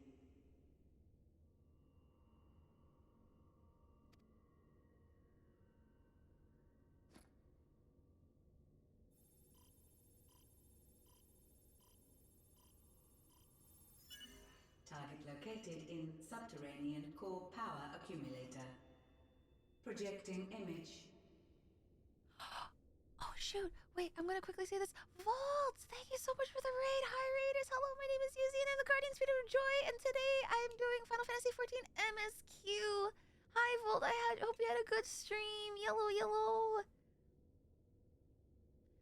Hello, hello. I will address you more after the cutscene, but welcome in guys. Hello, hello, hello. But Volt, if you have to raid and run, no worries. And same goes for everyone else in Volt's chat. If you have to go eat, sleep, drink some water, go outside, touch some grass, touch some ass with consent, because consent is sexy, please feel free to do so. But if you guys want to hang around and just chill and chat, you are more than welcome to do so. But yeah, welcome in guys. Yeah. I don't wait, hold on. I don't know why I'm whispering. I don't know why I'm whispering. Also, thank you for the hydrate. No, you're not. Don't worry. I'm just being I don't know. It's not like I have to be quiet for anyone else. So thank you for the follow. Yes, no spoilies, or you will be You will be sniped on sight. You will. All right. Lock in. Back to the cutscene.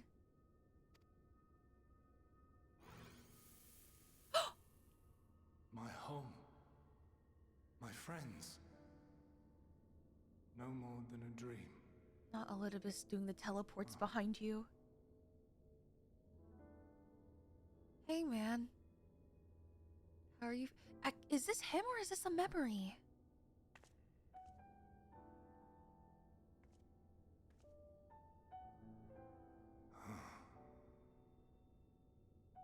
You. Why have you awakened me? Guess it's not a memory. Hey, wakey wakey.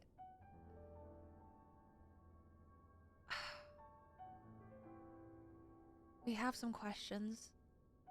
And only you can answer them because you're the only one, technically, who can. I no longer sense those places beyond, or Lord Zodiac. You must explain all. Oh my god, we would have so much explaining to do. So, Finn Daniel, he did an oopsie. That wasn't an oopsie, but kind of did. I can't believe I'm saying this to Elidibus. Elidibus, we're in trouble and we need help. We did a fucky wucky.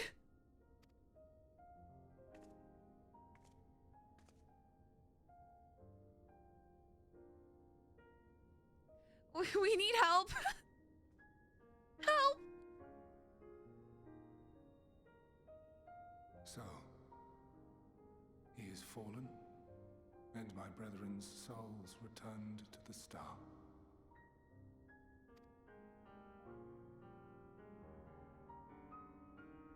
The doom we sacrificed so much to prevent is come again.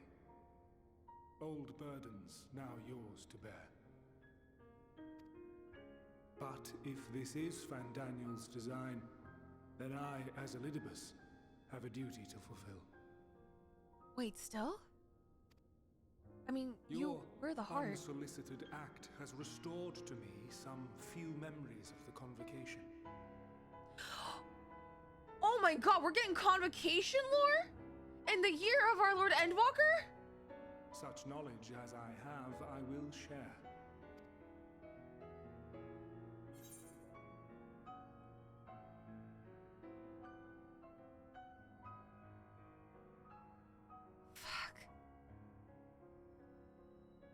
You know, we never did get to say. I am sorry.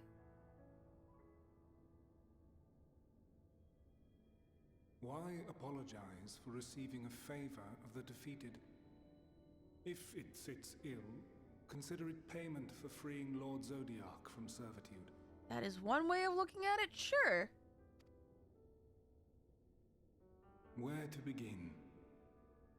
Ah, the end. Your understanding of what caused the final days is consistent with our own. The decay first took root where the currents were weakest. Yes, a conclusion drawn by him, Fandaniel. Not the him of here and now, but as I knew him, long, long ago. What was he like back then? Was he just as much of a shithead? Having shed light upon the phenomenon, he dedicated himself to devising a countermeasure. A countermeasure? Were it not for his knowledge of the Celestial, we would never have made the connection, and thence forestalled the final days. And though he inherited that noble soul, how different this last incarnation. So consumed by self-loathing and hate. That's what I'm saying. This Fandaniel seems so self-destructive. Self-hating.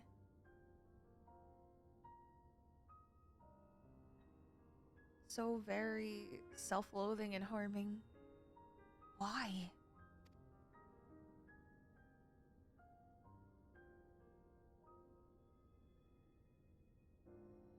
Elpis. Yes. The name is familiar to me. The flower. Yet I know it not as a flower. What? But a place.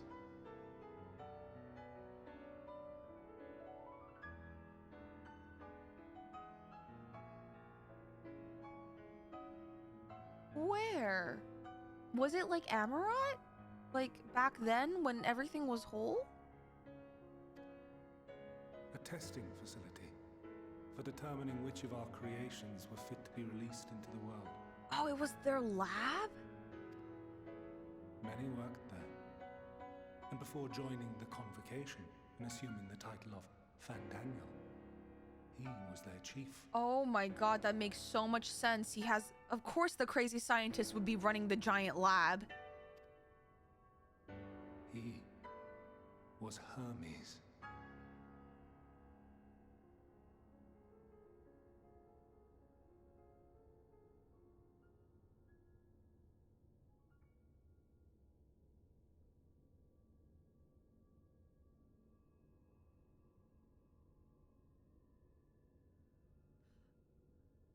No.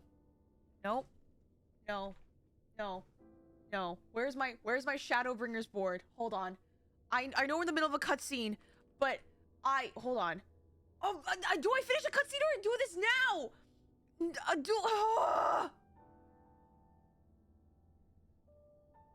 I can't believe I'm editing the Shadowbringer's board in Endwalker.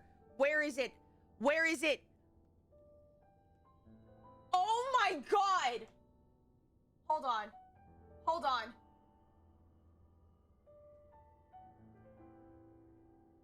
Hold on. Look. Shadowbringer's board. Enhance. Convocation of the 14th. What the fuck is with 14 and the Greek pantheon and names? We have Artemis, we have Emetselk, Hades, Fandaniel is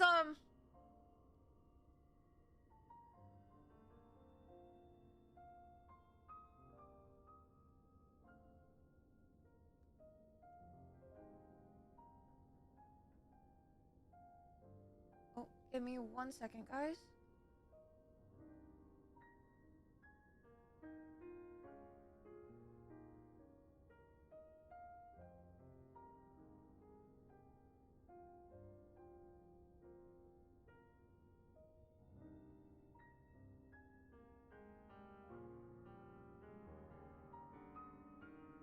My roommate had to give me something.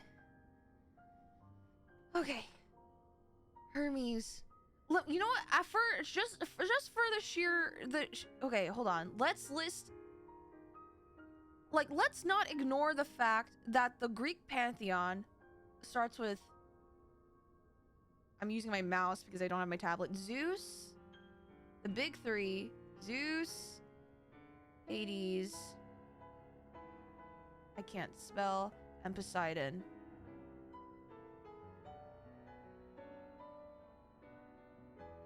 I can't, oh god. And then we have obviously Hera.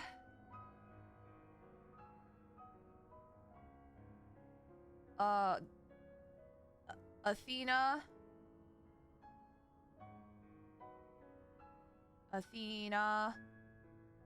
Artemis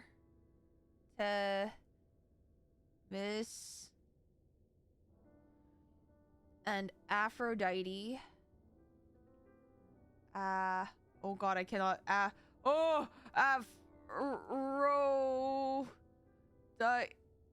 I getting worse? Aphrodite. Jesus.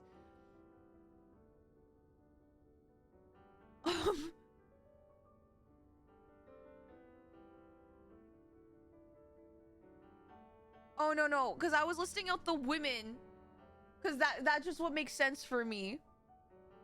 Aphrodite, And then we have the boys. Hermes, Ares, Apollo.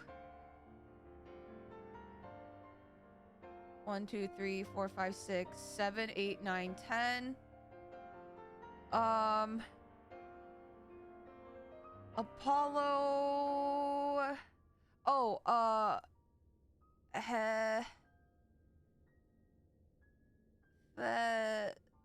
Festus. Hephaestus. And wait, 2, 4, 6, 8, 10, 11. I'm missing one. It's the big three. The women. Am I missing? No, I have Ares. I have Hera. Dionysus. Because he took Hestia's seat. Nisus. Because in Olympia, he's a chthonic god. True. Oh, Demeter. I guess, yes, because you're right. Hades does not have a seat. Demeter. Wait, that makes this 14. No, 13. I'm stupid.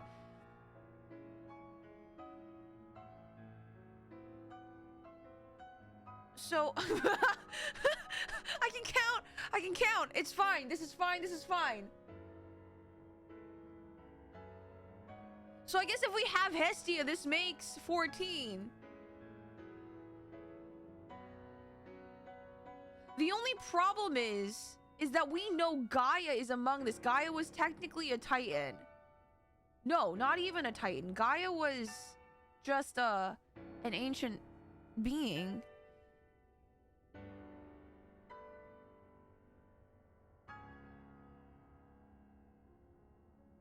Okay. So.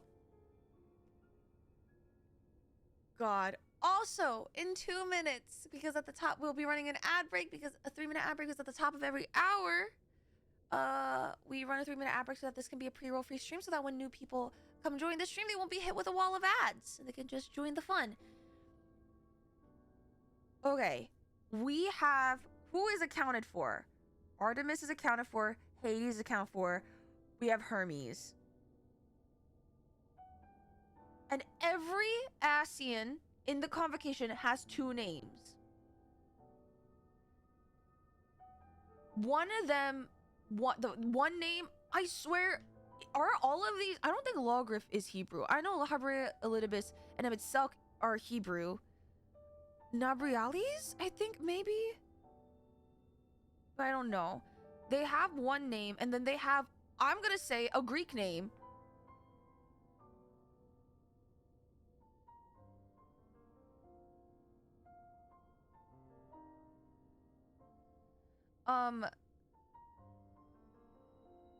Which one wait, hold on. Time. You know what? I'm also bringing out the Endwalker board. We're bringing out the Endwalker board for this one. Because look, did I not compare, old Charlian to Athens and Atlantis, and it's very similar to the aesthetic of Amarat? That there were very Greco-Roman elements across both Charlian and the Amaratines.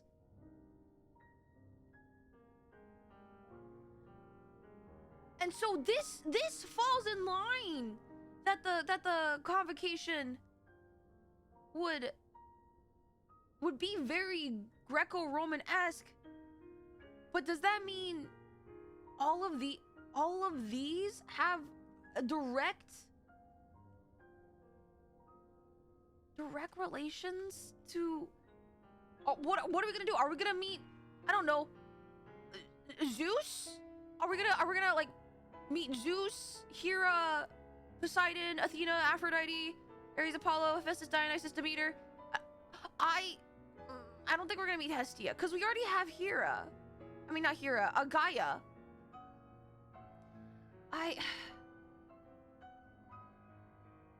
You won't know if you see. I know, but like, Elpis. Elpis was a lab. Elpis was a place.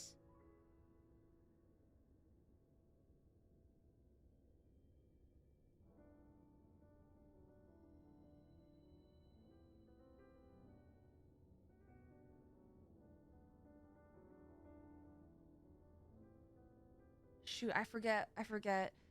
Alpha, beta, gamma, delta, epsilon.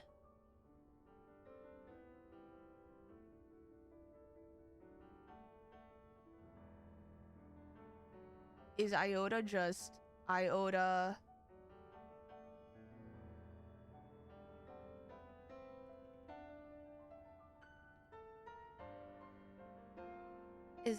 Oh, hold on. I don't think I'm looking at the Greek alphabet.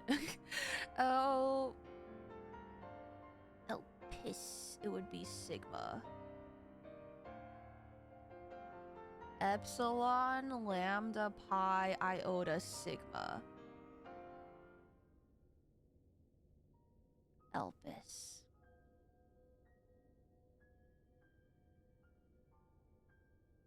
Sigma is written differently as a terminal. Oh, fuck. Is it just the S then?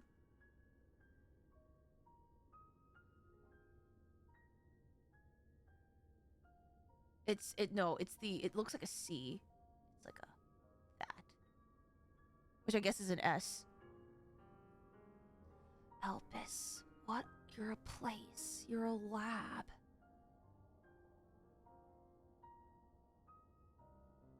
You know what's funny? My knowledge of Hebrew is not very extensive, but what if this isn't Greek? What if this is Hebrew? El in Hebrew is indicative for God, deity. In the Bible, the place names with El usually refer to holy places, or like refer to God. Like that's why you have like names like Daniel, Van Daniel, or like God is referred to, the Hebrew God is referred to like El, Elohim. What would, if this is Hebrew, what is, no, stop.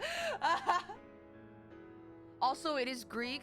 It would have been wild if this was Hebrew and they made it a reference to God, which is why it's like their lab of creation, which would have been insane. Elpis is in fact a Greek word. Man, I wish my knowledge of Greek and Latin were far more extensive, so I could try to predict what this name means. Don't look it up yet. I know. Like, this is too specific of a word. Oh, okay. I can't continuously be stun locked, and the ad break is over. We must continue. The show must go on, and we've just been standing in front of Elidibus being stun locked.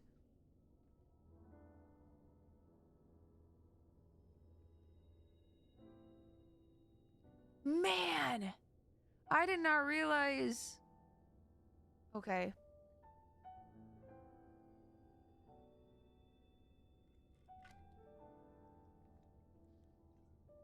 You just watch you for 20 minutes, fit on a giant piece of paper. Okay, listen. I'll bet you. Okay, listen. At least I'm curious and I'm questioning, okay?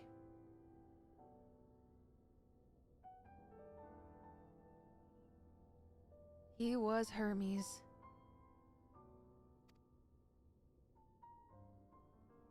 Oh, there goes our shocked face. That's not very shocked. That is all I know. God damn it, Elidibus! What good are you? Okay, sorry, that was mean. The crystals tell little of the lives the 14 led prior to their induction. Elpis itself would tell even less. Nary a ruin has survived. Why is a flower named after your lab, though? Was it made in your lab? Wait, What? I saw you there. In Elpis.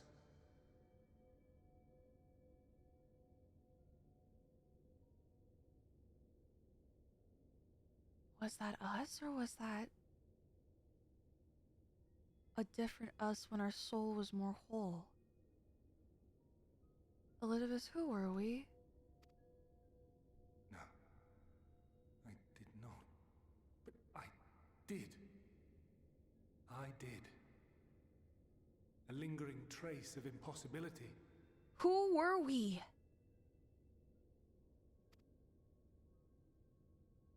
And a truth that fills my heart. What truth?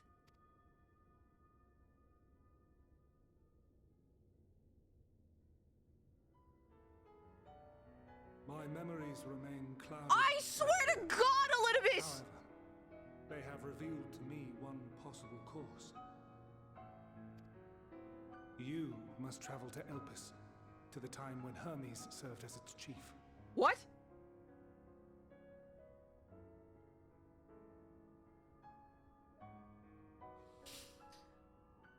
Forget about traveling across worlds.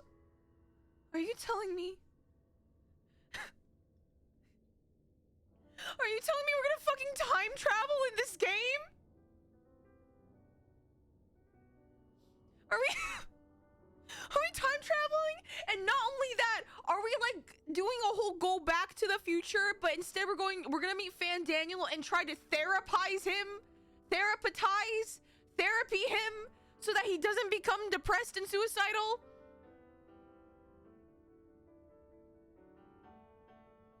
No, okay, the thing is, when we fought Alexander, we weren't doing the time traveling. I'm saying, are we now doing the time traveling?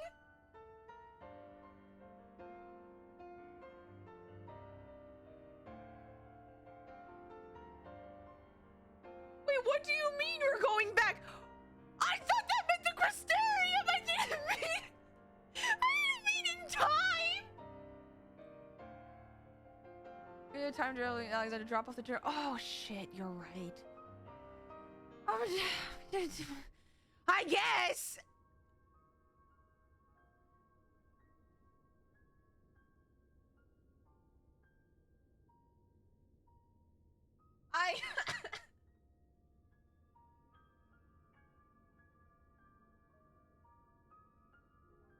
There was a whole thing with the twinning. Okay, fine. We've done a little bit of time traveling, right? Here's the thing. It's like oh you do. It's like all like it's like when you do crack on small doses. Just do a little bit. It's not that bad. No, no, I'm joking. I've never for legal reasons. Ignore everything I just said in the past 2 minutes. I don't know a single thing. Please don't do drugs and please stay in school. That being, unless they're prescribed to you. That being said, but it's like we're doing a whole dose. No, not like more than a dose. It's like we're gonna snort up a mountain, and I'm not ready for it. God. Do you guys know how insane this is? Surely when you guys are all going through this, you were not also freaking out about this. Okay, never mind. We're just gonna continue. Fuck it. Fuck it. What do I know? Okay. If we have to act as Hermes' therapist and we have to unfan Daniel, you know what, fuck it. We'll see what happens. In glimpsing the Exarch's memories, not only did I make his summoning magic mine own, I also mastered the workings of this tower. Can we at least say goodbye before you start co-opting? Did you hack into the crystal tower, Elidibus? Which, having absorbed my empowered essence, now harbors an abundance of energy. As such, I believe I can deliver you unto the past, unto that place and that precise moment. Wait, that means that we're going to time travel to the world before it was sundered.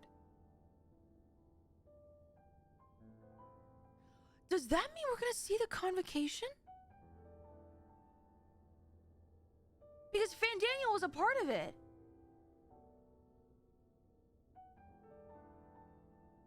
Oh my god. Is there a chance we're gonna see an undepressed Emmett Selk? Oh my god. What does that even look like? Oh, he's 100% still a more slave, but I need to know whether or not he's still as cynical as he is. Given the eons that must be traversed, the gateway will not be fully formed. Okay, so like the Exarch, what else is new? Your form will be less tangible still than those warriors of light I had summoned. In all likelihood, none will be able to see or hear you. Oh my god, we're gonna be a ghost. Yet even should you manage to interact with others, you will be unable to effect meaningful change. So we won't be able to... stop what's coming. We're only there to gather information. We can't change the past. I love how they made this abundantly clear.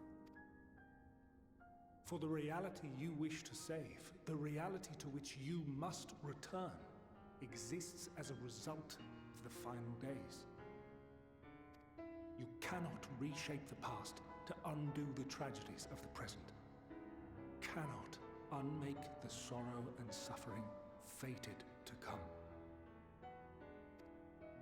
God damn it. In full knowledge of this, will you still entrust your life to your foe and make the journey? I don't think at this point I consider you a foe. For those who we can yet save. Very Right? well. I shall cast you unto the river of time. Let this be my final act. Final... You must input the commands.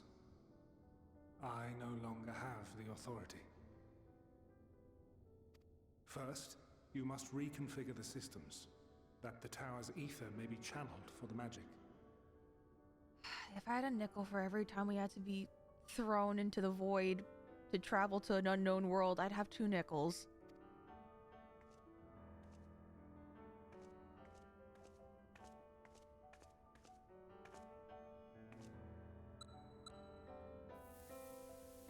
I love how we're not going to talk to Raha about this. We're just using Raha's PC without his permission. The preparations are complete. The gateway will soon open. Return at once to the ocular. Time to make... literally make eons into instant.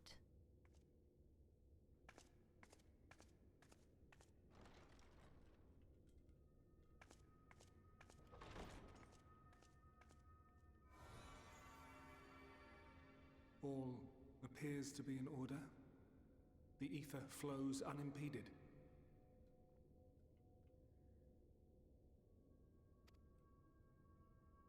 The magic should consume every last mote of my essence. Elidibus, you better also make a way for us to get back. I swear to God.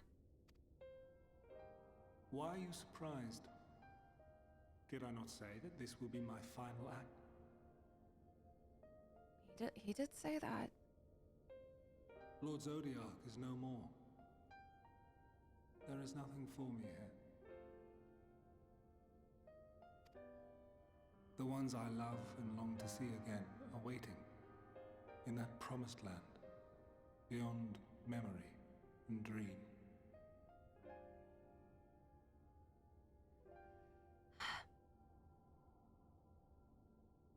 Yeah, you deserve it, Elidibus. Thank you. I hope you have a wonderful dream.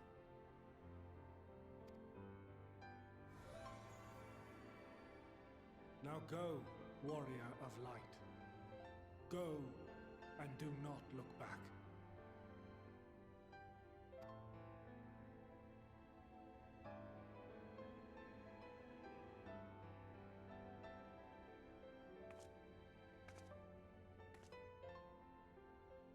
Well, Heidelin, I take my leave of you.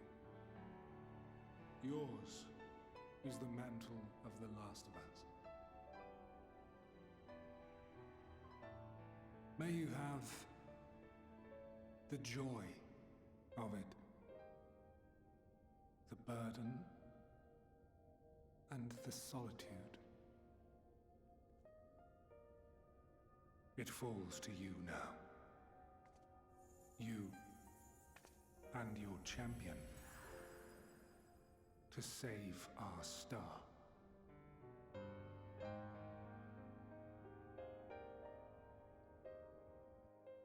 Not the heart of Zodiac giving us his blessing.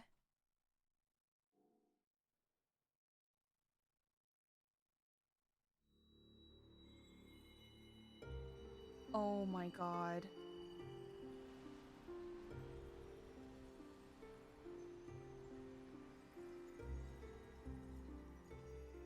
Oh my god.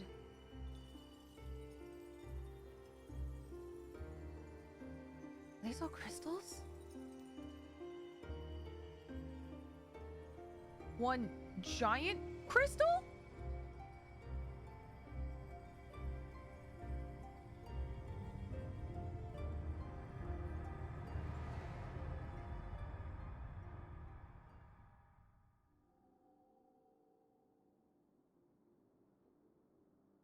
This just looks like Charlian, but different crystal shape. And oh, we are fully a ghost.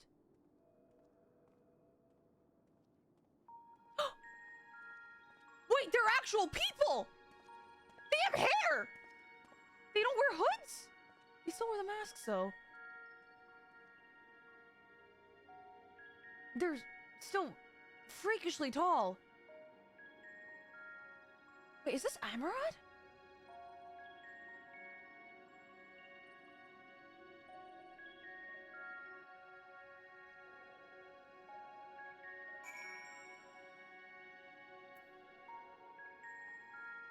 Fair skies? Where?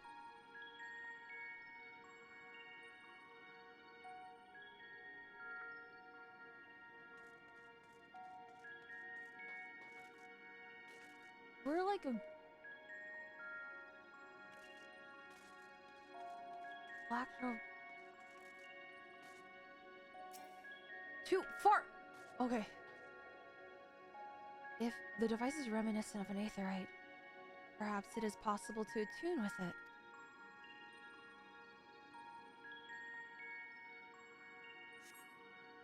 Despite attempting to channel and focus your energies, you fail to attune with the device. Okay. This is different.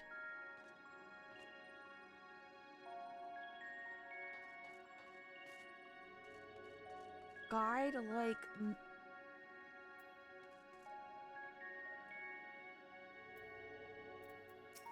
okay, is it just me or their robes are different from the ones we've seen in Amarot? Why are they so much more floofy? Fancy? The man stands dutifully by the aetherite-like device. A guide for this facility, in all likelihood. You attempt to get the man's attention, but if he sees or hears you, he gives absolutely no indication. As Elidibus warned, it appears your form is intangible.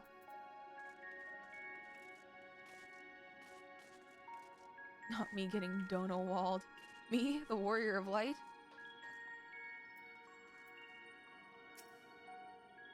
The remarkably large man wears a black robe and a half mask, much like the phantoms you encountered in Mare Larentorum and the recreated Amarot. It would seem you have made it to your destination. Just me just yelling, please listen. You gesticulate wildly and shout all manner of greeting and obscenity. I'm just... Okay, I'm cursing them out. But the man does not so much as glance in your general direction.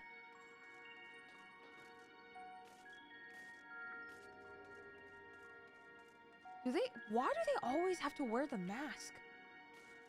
Is it like a requirement? Oh, never mind. They don't. Wearing a mask is optional. Oh my god, it's like Yotsuyu. Conversing woman. This is the right place, yes? Propylion? Judging by the woman's words, this facility is called Propylion. You attempt to gently prod the woman to attract her attention, but feel nothing. It seems neither does she. Why do they choose? Why do they choose to wear their mask and when to not?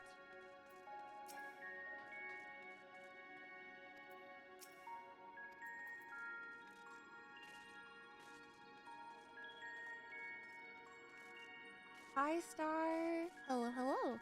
Optional aura farming? I mean, the mask, don't get me wrong, the mask is sick.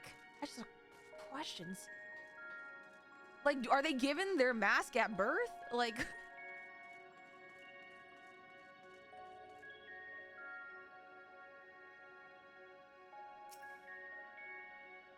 You suspect this door leads outside, but how to open it? Can't we just walk through it at this case?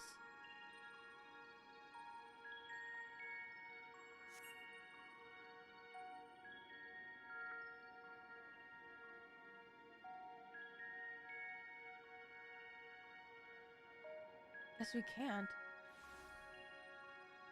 And people still teleport. And here we are, Elpis.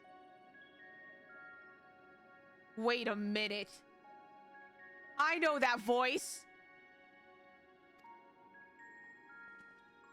Well, well, how rare to receive you in person. To what do we owe the honor? The honor? Oh, just a few odd tasks. We'll be here a while. Never mind, that's not who I thought it was. Familiar stranger? You're welcome to stay as long as you see fit, of course. As a matter of procedure, however, I must ask that you kindly remove your masks. Wait. There's 3 people. Who are the other 2? Come now. Is this truly necessary? Surely you can tell who we are. Yep, no, I can tell exactly who you are. I can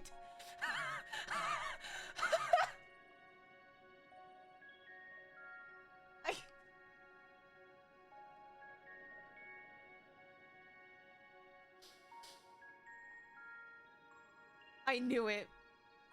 Are we gonna see an Emmett Selk with more whimsy?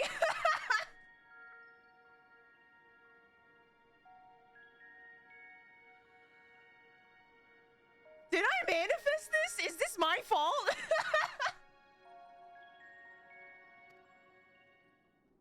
Who you are, perhaps. What? But I am far less infamous. Regardless, if we do not Wait, follow no, that's not protocols, him. it's our hosts who would be held accountable. So, please, do favor us with your handsome face. Handsome fit. Wait, is this not who I think it is? Wait, is this not Emmett?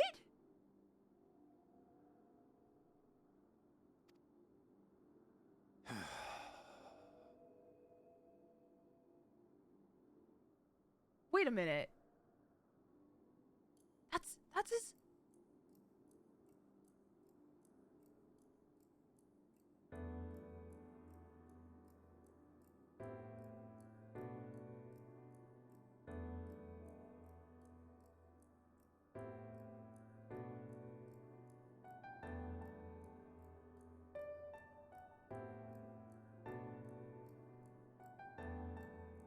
Satisfied?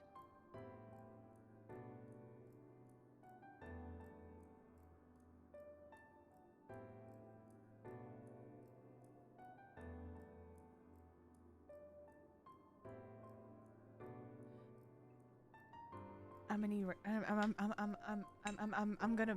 Need it. I'm gonna. Give me one. I'm gonna. Give me a second. I'm just. Yeah. I just need to. I. What do you mean? What do you mean? That's not him. That's not.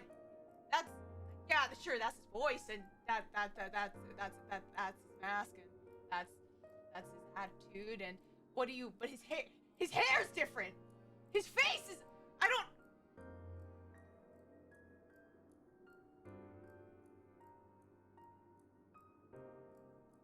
That's not him!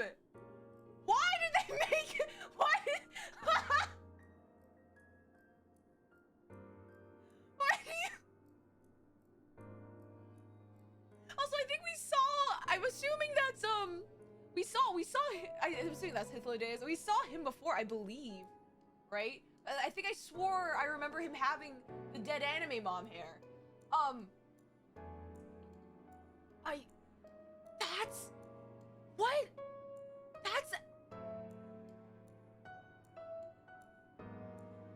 That's Emmett? What the fuck? What does... Depression does things to a motherfucker's appearance, I guess.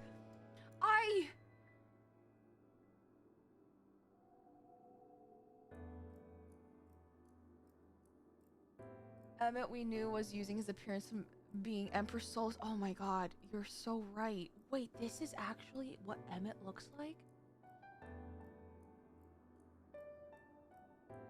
And are you telling me he's a fucking tsundere? When it comes to like Hythlodaeus being like, can you please unmask yourself and let us see your handsome face? When he was like, no, I don't wanna, and then Hythlodaeus says that and he's like, fine, I guess I will. After the subtle compliment of, are you serious? Is this Yaoi? Is this...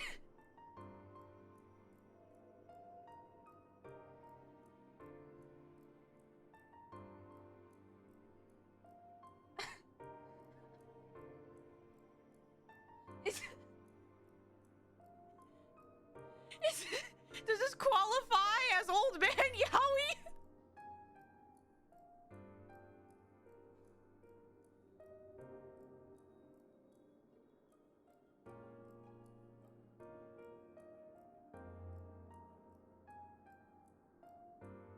I can't get over the fact that if evil, why hide? I hate it. I hate it. I hate it. I actively hate this, and I actively hate being here.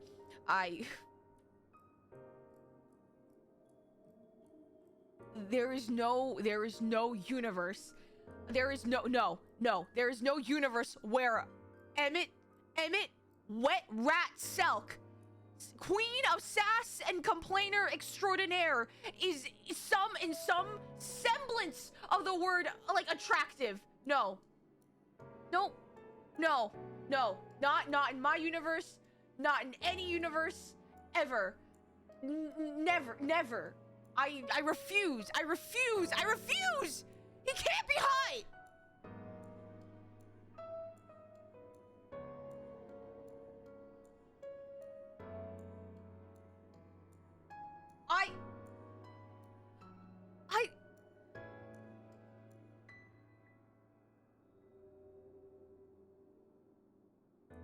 I hate it here. We're continuing on.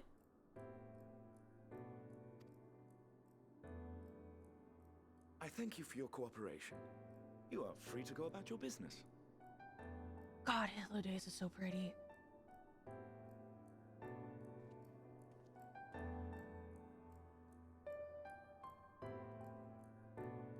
Also, him having a different mask, does that mean Hythlo's not part of the 14? I'm assuming that's the special mask for the convocation.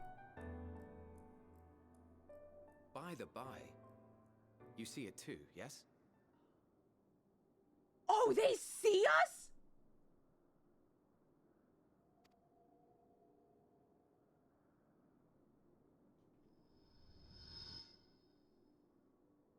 haven't the foggiest what you're talking about. Why did they make his eyes so gold?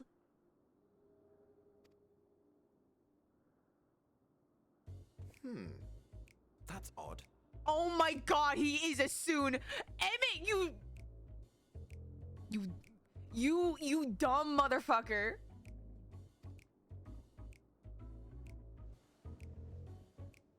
It's Oh, right those here. eyes are so pretty. A bit thin in the ether, but there's no mistaking it.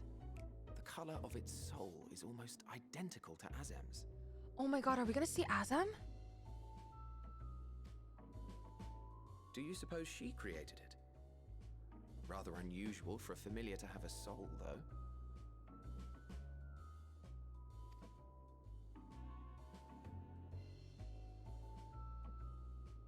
Don't ask me. All I know is that it's trouble. Doubly so if it's her spitting image. Oh my god, he's gonna be an annoying pain in the ass, isn't he? I swear to god. Emmett. In every lifetime, I will still fight you.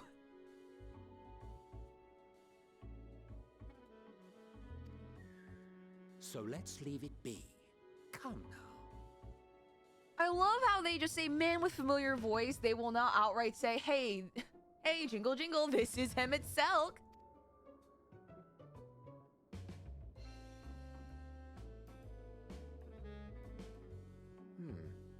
It's trying to say something, but it's literally too intangible to form words.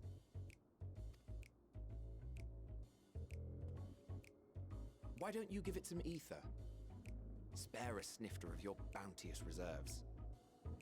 Ether? What am I? What are we? A dog? I don't want Emmett's ether. I don't want it. I don't want it. Who do you take me for? Why, a dear friend, of course. One who wouldn't let acts of kindness, Oh. such as my accompanying Do him on you see errands to that far-flung face? outposts, go unrewarded. Do you see that face? Oh my god. Emmett. Everyone point. Simp. A shrimp. Oh my god. Absolute cotton 4K. Holy shit.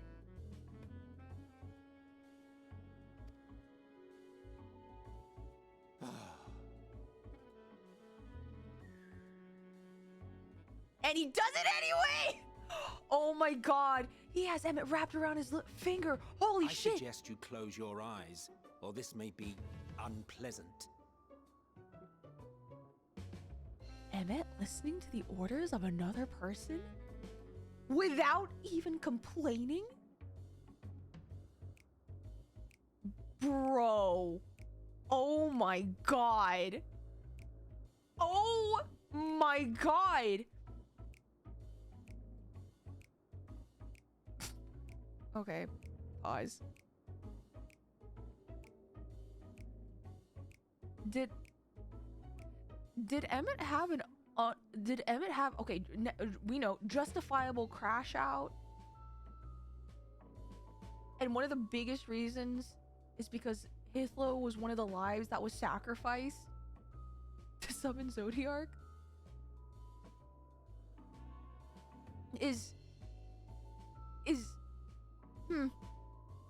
Okay.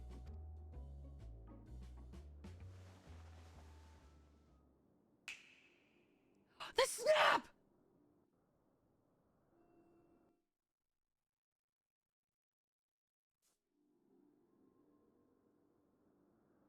You may open your eyes. Don't tell me what to do.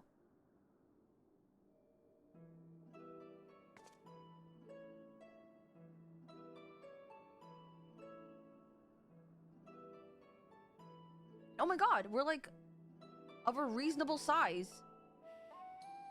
Oh, you even adjusted its size. I have a name.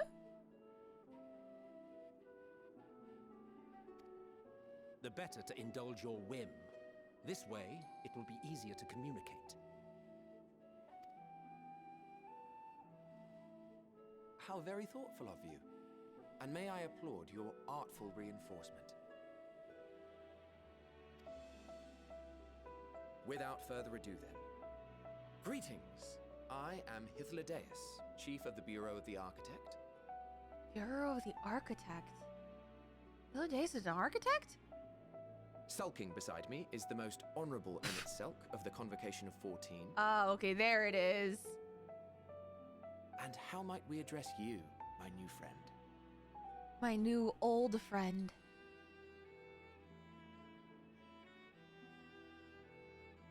A fine name. And I'm pleased to see you understand our words. Wait, if this is the past, and we're not supposed to alter it, is this why Hythlodaeus addressed us as our new old friend? Does he remember us? Is this actively within their past memories? No, because Emmett didn't recognize us. Wait, Emmett didn't recognize us during Shadowbringers. So, huh, okay. Maybe, So tell us, whence have you come? The thinness of your essence suggests you weren't created here.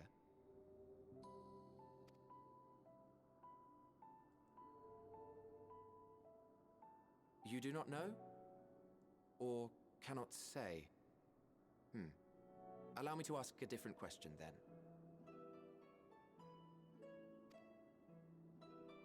What brings you here? oh man, can we even say about the calamity? I seek a man named Hermes. I need to undepress him. Well now, the same as us. Perhaps Azim wished to come too, but had to settle for a familiar. I'm not a If she truly wished to be here, then she would be. Right you are.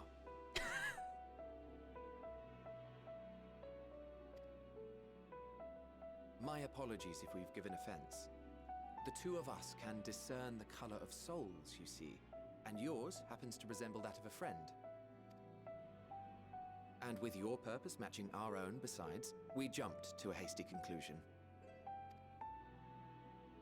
We are here to speak with Hermes, the chief overseer of this facility, Oh, so which we we are in also intend Elpis. to tour in order to gain greater insight into the man's work.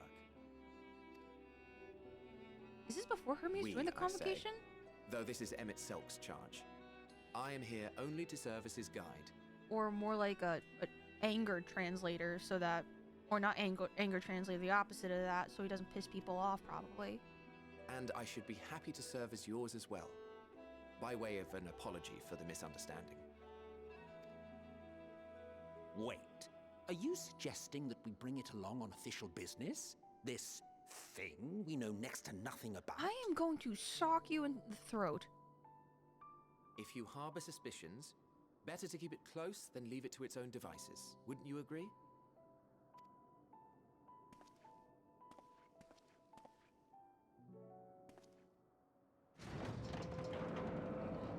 Besides, having a mysterious life form in tow is the norm rather than the exception here. I'm a mysterious life form. I hate that Emmett's hair is similar to my VTuber's hair, I just realized.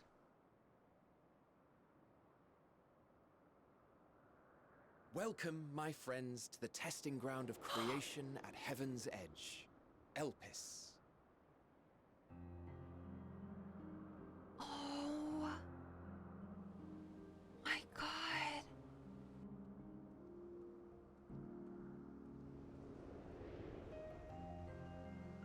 Dog? Heidelin? Dog? This presence. I'm not wrong, am I? Oh my god!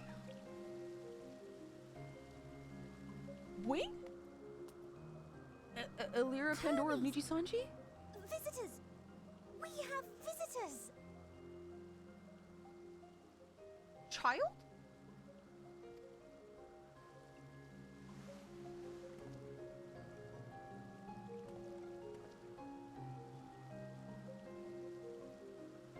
Oh my god! The child's so cute! It's a little bird! What secrets are you hiding, I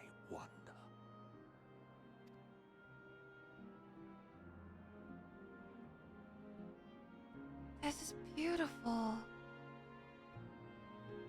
It reminds me of the Studio Ghibli movie Castle in the Sky, where the castle in the sky was also used as a as a research facility. And hi guys, good lord, I see that you are all in uniform.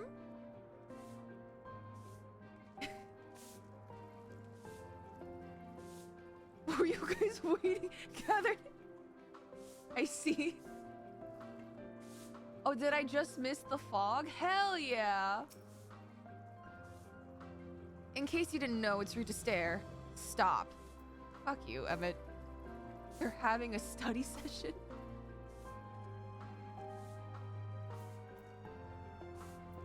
By 26 minutes, they're having book club? Holy shit.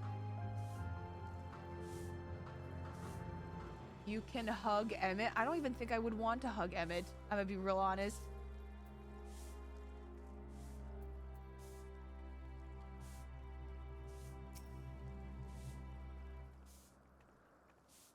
No, I'm not gonna hug him. This is hardly my first time here, but the scenery never fails to take my breath away. Why, it feels as if you could reach out and touch the heavens. Now then, to begin our guided tour, perhaps you already know these things, but for the sake of thoroughness, I shall start with the basics. Using concepts to give shape to ether, creation magics allow us to bring forth anything we desire, be it inanimate objects or living beings. Anyone may conceive of concepts, but they must all undergo evaluation at the Bureau of the Architect. Oh, so that's what they mean by architect. As a part of that process, living beings and certain arcane entities may be sent here to Elpis for in-depth observation and study. A fascinating facility, isn't it? I dare say you'll enjoy touring it with us.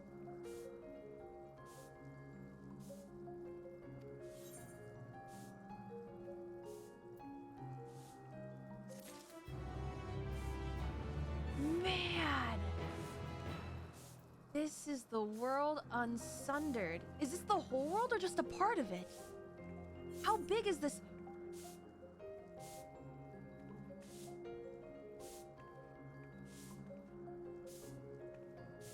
Well, I guess this is just Elpis. You're right. This is just the testing facility.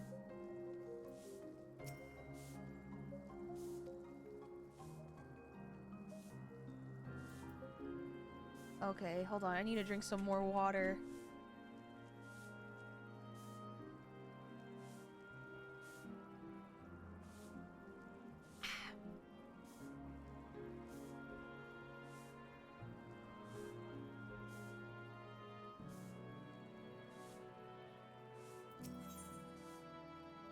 Oh my god. What is Petalauda?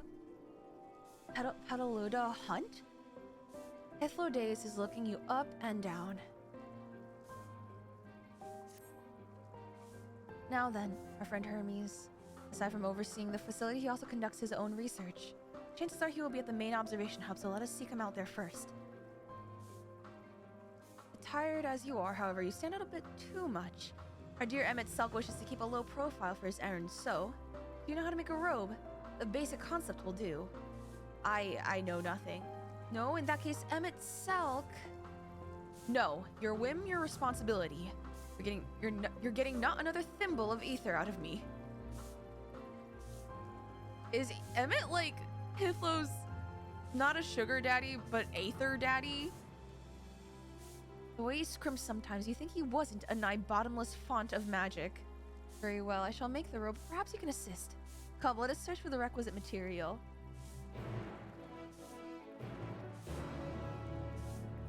어서 안녕하세요. 글자 마법사님. Hello, hello. It's like when your dad doesn't like the new dog. Aether daddy is insane. Well, it's like, you know what I mean? It's not unthinkable. This is so pretty. Oh, all the usual monsters are here? Actually, no. Some of these are different. Like, that's a mushroom snake.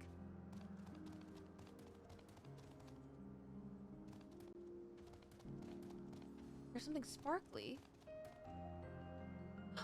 Oh. I love this tree. No means no. Just be grateful I'm even willing to wait. Fair. Yes, these creatures should suffice.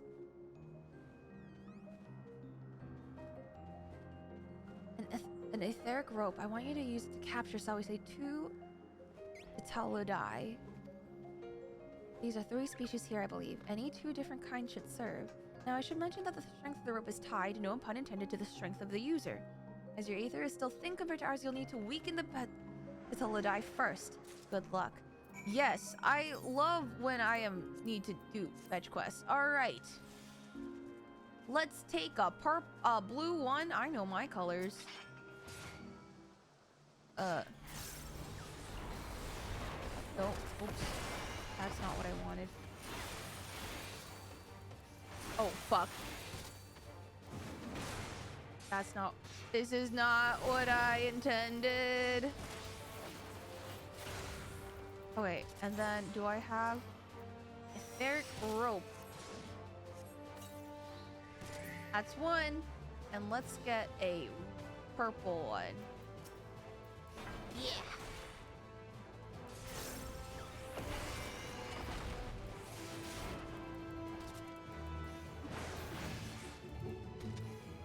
Well, if Emmett Silk's not making it, I don't think my fit will be Slay. Oh! It's fine! It's fine! This is fine.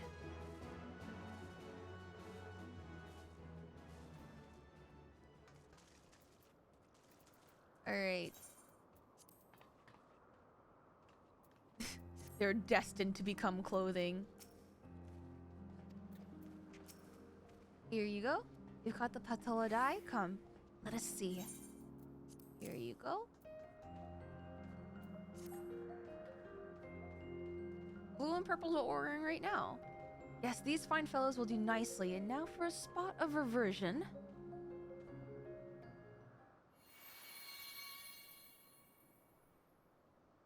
There, it's ready.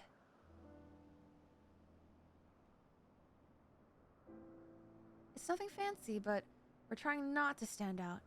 Try it on for size. You've turned living beings into clothing? Just like that?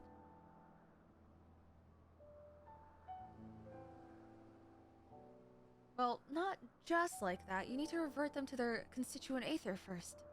Lest you wonder why I asked for 2 species, it's due to the difference in their etheric balance. Blending them allows us to produce garb with superior etheric stability. Well and good to disguise and educate it, but it won't fool anyone who can see worth a damn. Okay, buddy, alright. Fair point, but at the very least it should spare you unwanted attention from casual observers.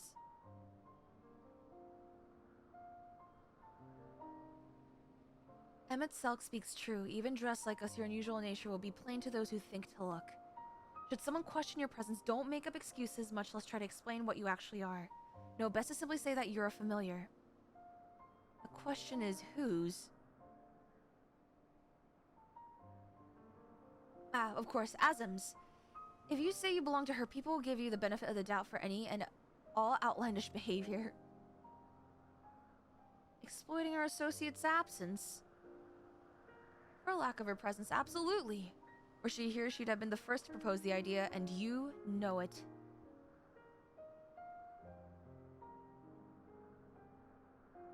With that, your story's settled. Let us continue with our errand. Oh my god, we have robes! Hoopodema.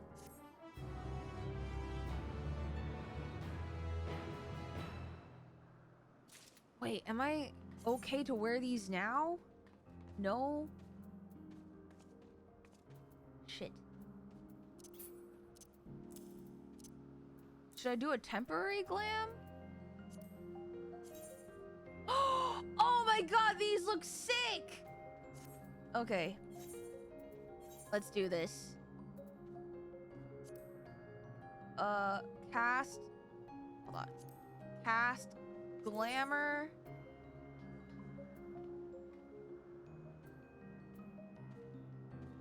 we want Sophist robe? Wait. Hold on.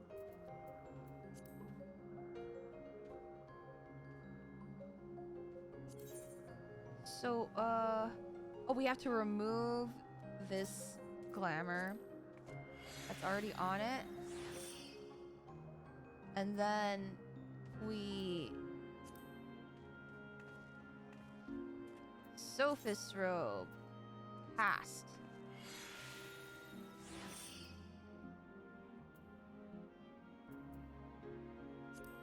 Do I need to use any of these? I feel like I don't. I just need the robe. This kind of works. Even with my... Oh my god, it kind of works with my axe.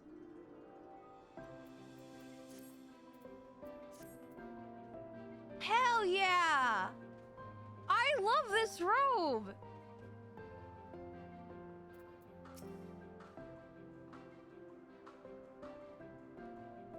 Should she take offense that others so readily believe her recklessness is to blame, she is welcome to mend her ways. How reckless is she?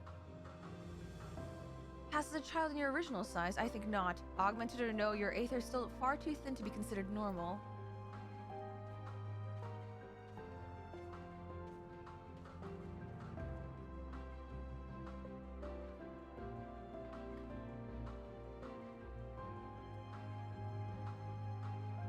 You got so mad if you wore that around Limzo and Enver. I mean, I can kind of understand because it's technically a spoiler.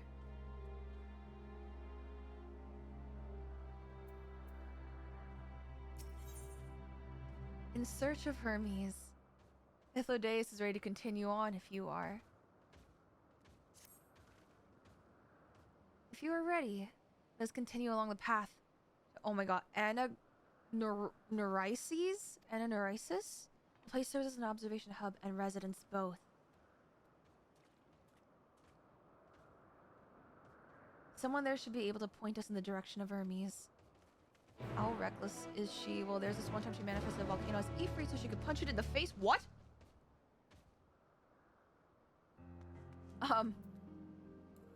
Interesting.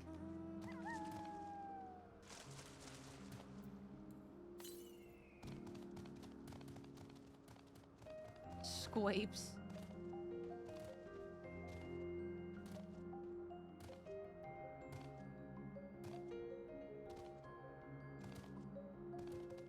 Huh.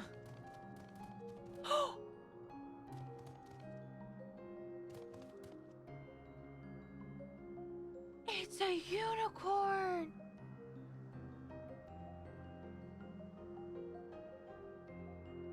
Oh, I'm not gonna kill the unicorn.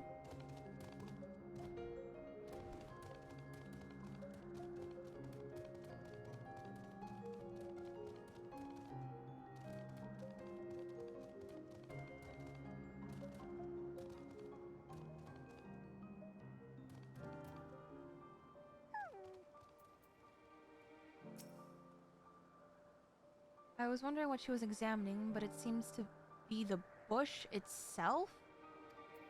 What?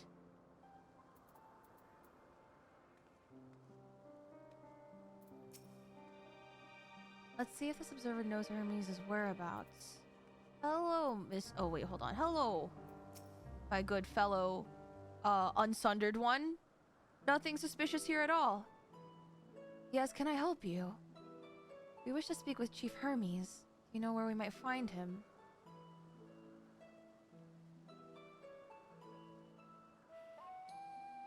Well, now, by your mask, I assume you are one of the 14. I wasn't aware there would be a visitation. Between you and us, it's something of a surprise. Your discretion in the matter would be appreciated. I see, I see. My lips are sealed. The chief should be out conducting observations. As usual, his focus of late has been aquatic creatures, so I expect you will find him at one of the pools here. The pools, you say? Many thanks and apologies for disrupting your work. I say, Ithlodeus, I've never met Hermes. You know him well, do you not? That being the case, Can you simply find him by his ether? Aye, that I could. But, as you know, Emet and I can discern the color of souls.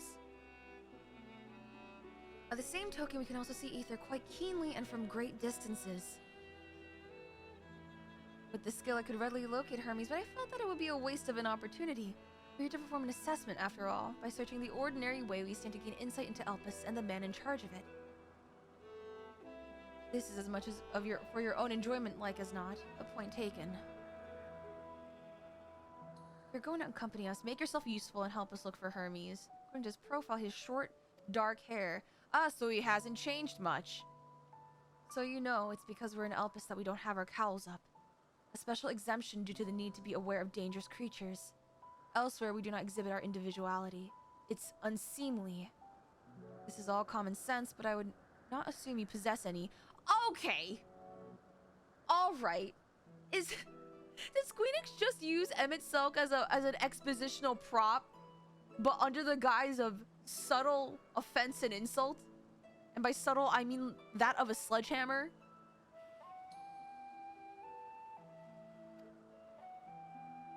It's a rare treat indeed to be able to search for someone by their appearance. I thank you for humoring me. Come, let us find our man. But your man's right here. Islodays. Alright. In a couple minutes, because at the top of the hour, we do have a 3-minute ad break. Ooh, pretty. 3-minute ad break. I will not be proceeding with the MSQ, and I'll be avoiding cutscenes before then, so that we can all just continue MSQ together. So do not worry. So otherwise, get some water, chill, relax, stretch, get some snackies. Nay, is that a flying horse? Oh my gosh. But thank you for making this a pre-roll free stream so that when new people join the stream, they won't be hit with a wall of ads.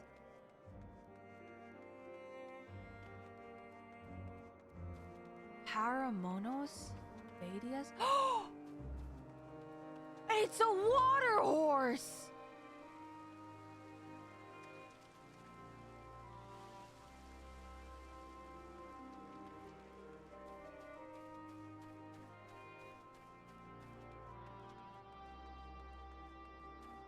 Spriggans!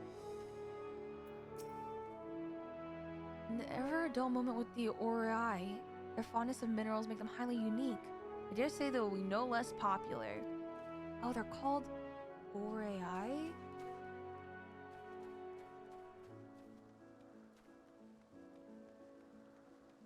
Oh. Bewinged girl? Wait, I'm not gonna start the dialogue until after the ads. They have such funny... It's axolotls! Wait, you're so cute.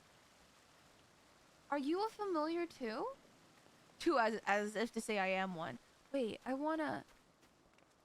This is insane. This is so beautiful. To the east. Wait, maybe while we do this, we can go... What in the... Aren't you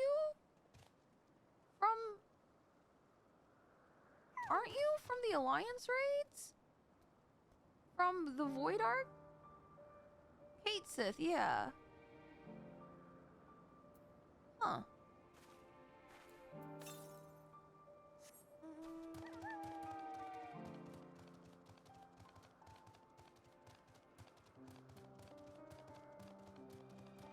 Let's see, let's get this mint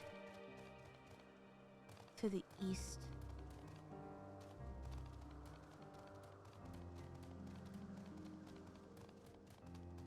Oh my god. Okay, those I haven't seen before. Nope, it's fine, I'm fine. Compass detects a current to the west.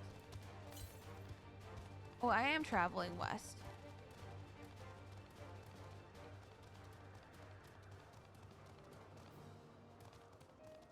When they were showing the graphic updates, they want to have better grass. Grass looks pretty great. Okay, surely. This place is huge. Oh no, am I gonna reach a dead end? Oh, that's a monster. Just a bit flat. I see. Maybe like, Leadleron. Man, it's probably up there. Okay, never mind.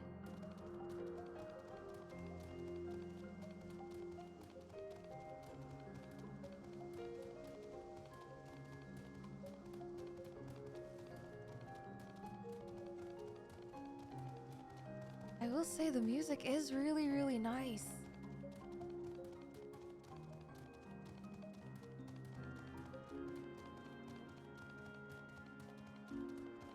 Was all Ilmeg? In this cube, on one of the aisles, there's this. Yeah, guys, also just make sure you're not talking about things that are actually later on. Just double check to make sure that you're not dropping unintended spoilers in chat.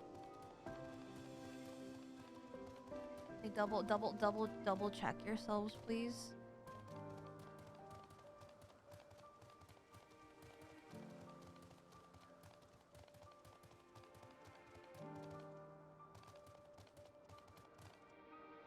Especially because I don't know how long since you guys have done the content, so you may be confusing timelines of things. But it's okay. I'm assuming those aren't huge, and they're more lore side things than anything, so if anything, I'm grateful for that. It's nothing crazy or insane. East.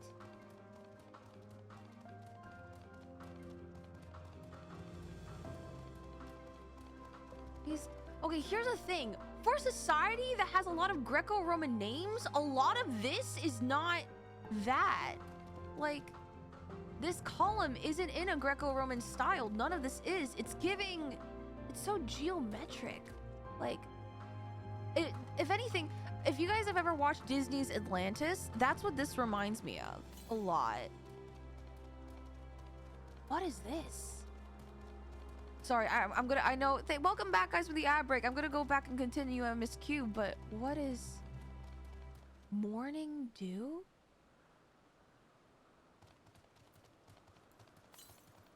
It is okay. Now that you mention it, it is very Art Deco. So it's like New York, but ancient. It's ancient New York.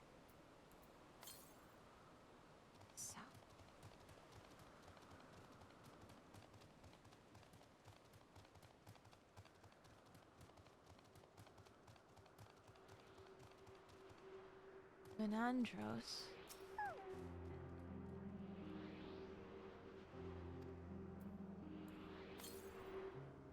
Oh, it's right next to me. It's just York, nothing new. OG York.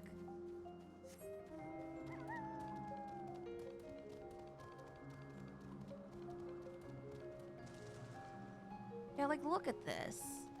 It's peak Art Deco. New York Ultimate. But this does remind me of Castle in the Sky. Again, one of my first and favorite Studio Ghibli movies.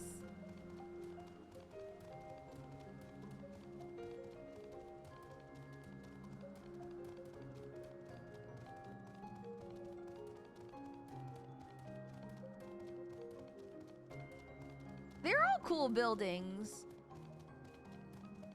I think I'm not very good at art history or you know, architecture, but I love how 14 really does use... Oh, there's an Aether right here. There uses them to really hone in on all the different... It's environmental storytelling, essentially, is what it is. It's literally what it is. It's environmental storytelling. And how they draw parallels, like Charlene's very Greek Athens, because they're based off of that.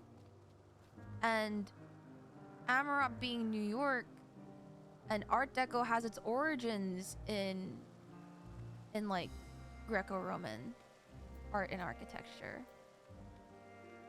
But anyway, we continue.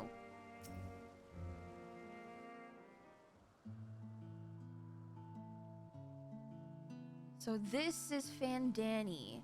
At least he doesn't have a bowl cut. And his mask is on.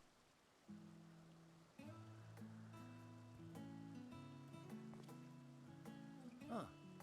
You are... It's still his voice.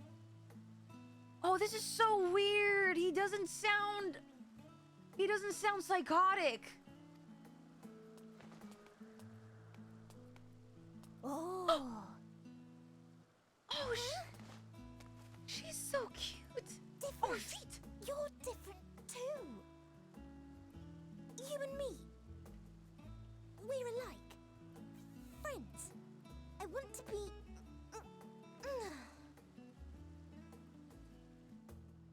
Wait. Please. Wait. Oh my god, she's adorable. Greetings and salutations. Can you hear me? What? Do not be alarmed. I mean you no harm. I wish only to hear your words, share your feelings, and know your thoughts. May we please be friends? Oh my god. May we please be friends? I will die protecting her. Ah, I see you found him. I will die. I don't know. I will die protecting her.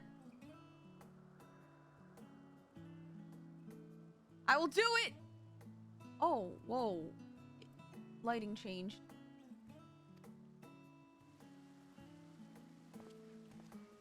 It's Ladeus. It's been a while. Too long, I think. Can you take off your mask so I can see what you look like? Too long indeed for close collaborators. On this blessed occasion, I bring not only myself, but others who long to speak with you. Ladeus is so good at being diplomatic about things. And here is he, stanced up, ready to fight. You were of the convocation. Also, this is before Fandaniel joins the wait, I said this before. This is before Fandaniel joins the convocation. Emmett Selk at your service. Do I have the honor of addressing Hermes, Chief Overseer of Elpis? Oh my god, Emmett, please relax. You do. You have traveled far for it. This is so weird also hearing Fandaniel's voice not be insane. He seems so chill. Given your facility's purpose, its remote location is something of a necessity. Would that I didn't have to rely upon a guide. Emmett, be nice. Oh, you wound me. Have I not ever been an attentive and helpful friend? But moving along to more agreeable company, this one we chance to... Oh my god, she's so cute. Oh my god, I want to put her in my pocket. Oh my god.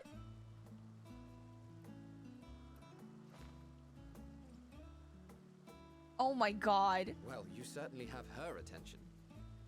Is she one of yours, She's Hermes? like a little baby bird. She's like a little baby bird. Her name is Meteon. It Meteon. means shooting star. Meteon.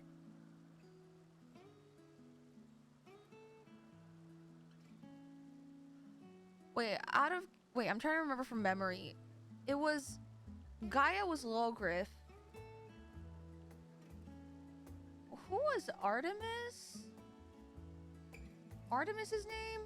Didn't it also start with an M? It wasn't Meteon, right? Metron. Okay. Okay, I'm just making sure I get my names right. Oh my god! Yes! All the birds will meet.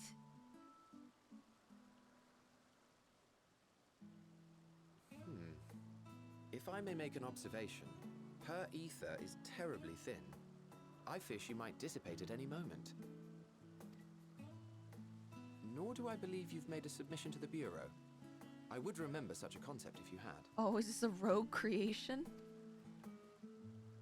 I haven't, as you say. I judged it too early. She's a pet project of mine, still undergoing preliminary testing. No. He sounds so endeared. He sounds so... Oh my god, this is Hermes before whatever happened to him. Oh my god.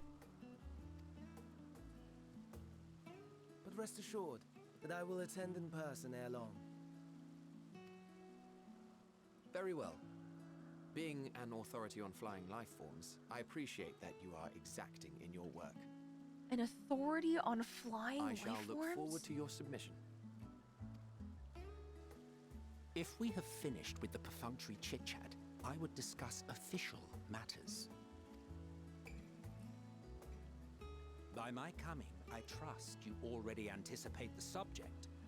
Oh shit, is this when he's being inducted into the 14 or invited? I have an inkling, yes.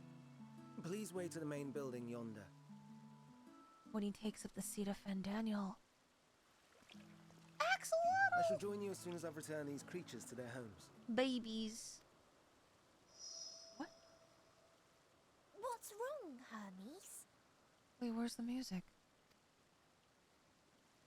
An ambystoma is missing. An ambystoma? 1, 2, 3, 4. There was 5?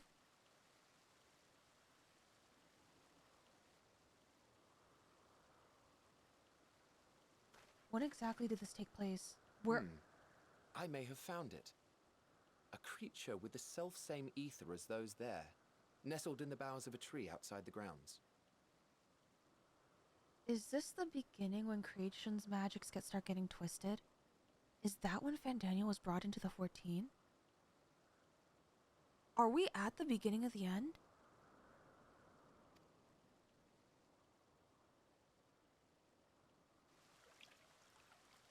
You're saying they can climb with their sorry excuses? God damn it, Emmett!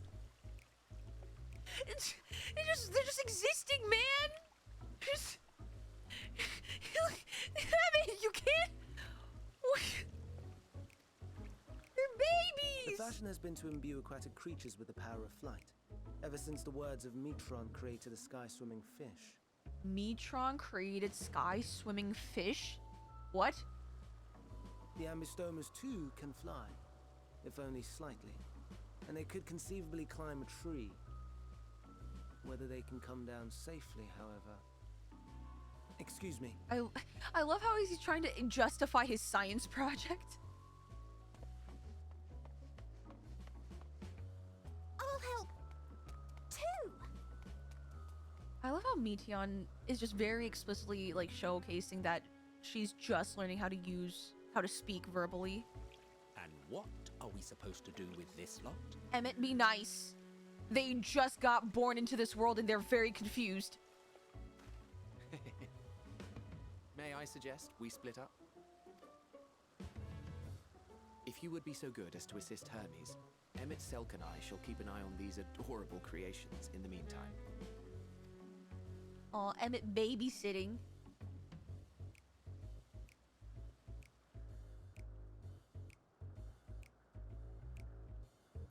Now, who would trust an Emmett to babysit?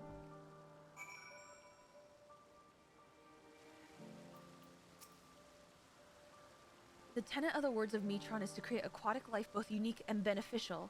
Aquatic? What possessed them to put this creature in the sky? And is it even aquatic to begin with? It's trying its best!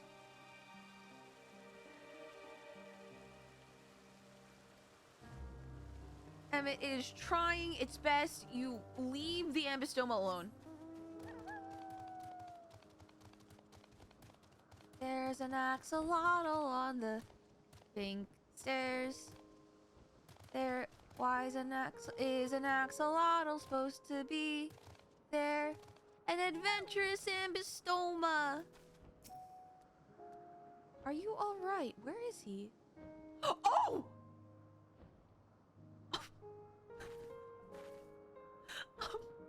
Are you... Hermes, are you okay? Did his back break? It seems Hermes and Meteon have found their quarry, a creature known in this age as an ambystoma. Yet though it has been safely extricated from the tree, Hermes appears to have found himself in quite the predicament. The ambystoma. Hermes saw it high up the tree. He climbed up to get it, but it jumped on him and he slipped. Do you need a hand? No, I'm fine. A little embarrassed. Now, for your own safety, please stand back.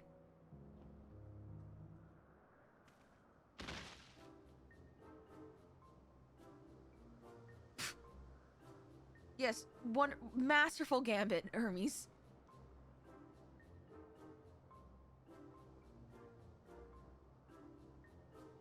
Hermes, are you all right? God, he is a boy failure. Quite all right, yes. My apologies for making you worry, Meteon. Both you and,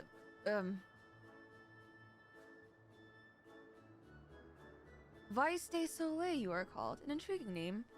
Somehow reminiscent of a new creation. Thank you for coming after me.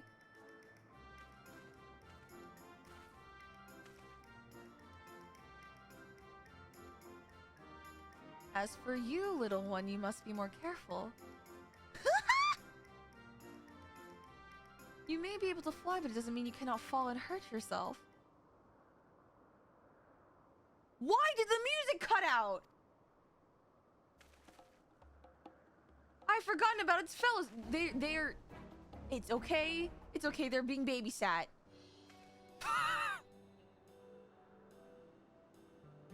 Truly, what a relief. I must thank Emmett Selk and Hithodeus when I return to them, but first, the distractions out of the way. As Chief Overseer of Elpis, permit me to welcome you to our facility. I hope you will enjoy your time here.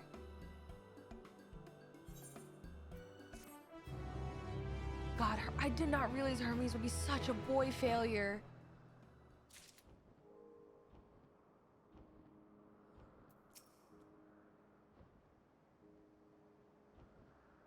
Ambystoma stares at you unflinchingly as if regarding something novel. Regarding it in turn, you notice that it appears to be floating, if ever so slightly.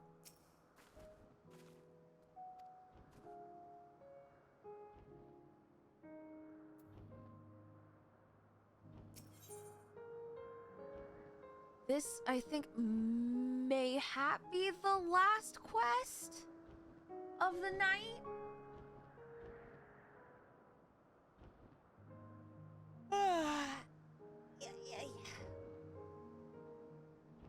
Ponder, warrant, cherish, welcome. Having found the wayward ambystoma, Hermes is the picture of relief. Ironwood chest gear coffer.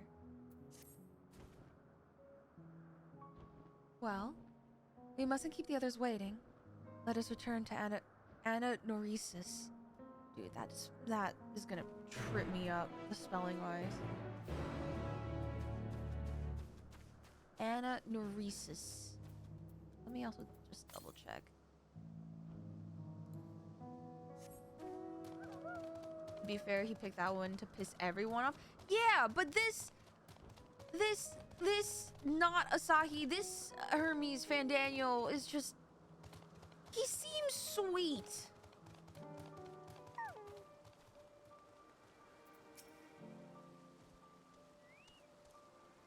Perhaps it's only your imagination, but something in the creature's demeanor bespeaks proud defiance for having gone... Oh my god, there's a rebellious phase.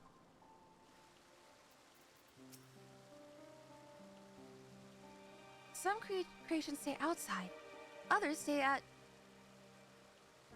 Thesis, like the Amystomas. Thesis? Was blissfully uneventful in your absence. The little ones were on their best behavior.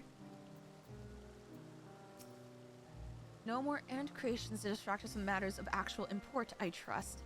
Alright. My apologies for the trouble. Owing to your kind assistance, all the Ambistomas are safe and well. I will presently send them back to their space if you would go on ahead to the main building. Upon entering, you'll see a table and chairs, a meeting area. We may speak there. Very well. Take care to not let the creature slip away again.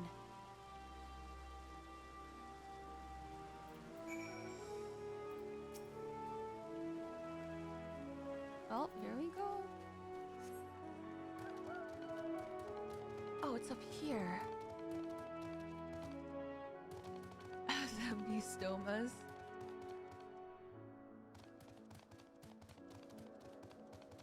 Memnon. That's a familiar name. Memnon. Why is that so familiar? Maybe Agamemnon, maybe? I don't know. We already licked the rock, I thought. Did I not lick this rock? Hold on. Yeah, I did. I did lick the rock.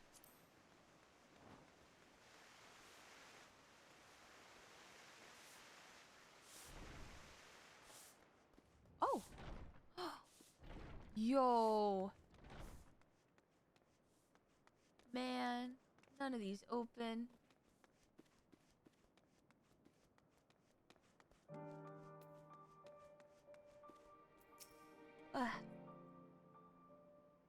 While Emmett Silk has been accommodating thus far, he is the one who has business with Hermes. If you wish to attend, you will have to ask his permission. Please, Emmett.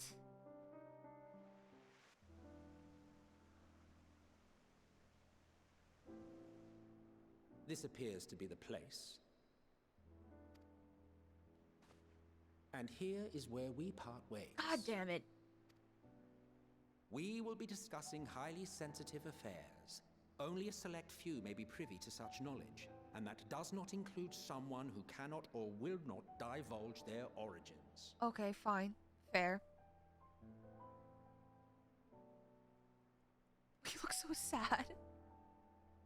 What? Will I have to remove you by force? Oh, shit.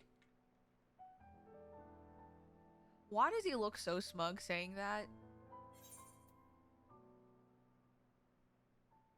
I have important things to say to him as well. Yes, I'm sure. My axe is covering his face! Quite pressing. You may speak with him to your heart's content after ours is concluded. My axe is so big. Okay. I do not object to her attendance. Okay, I'm gonna hate myself for saying this, but this Hermes really reminds me a lot of Raha. They have very similar vibes. Hermes, this is highly irregular. I want to clarify that does not mean I like Hermes. I just think this version of him is a little bit more endearing. Don't get it twisted. Perhaps, but I believe she can be trusted. Meteon would not have taken to her so quickly otherwise. Moreover, the presence of a third party may help me to maintain composure. Would you not maintain composure?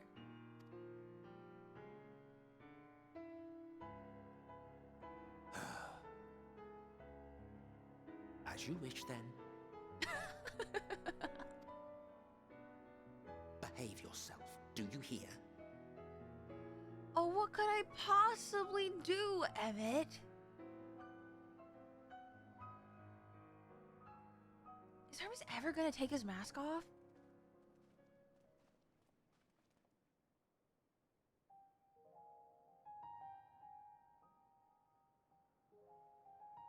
So, it's finally happened then.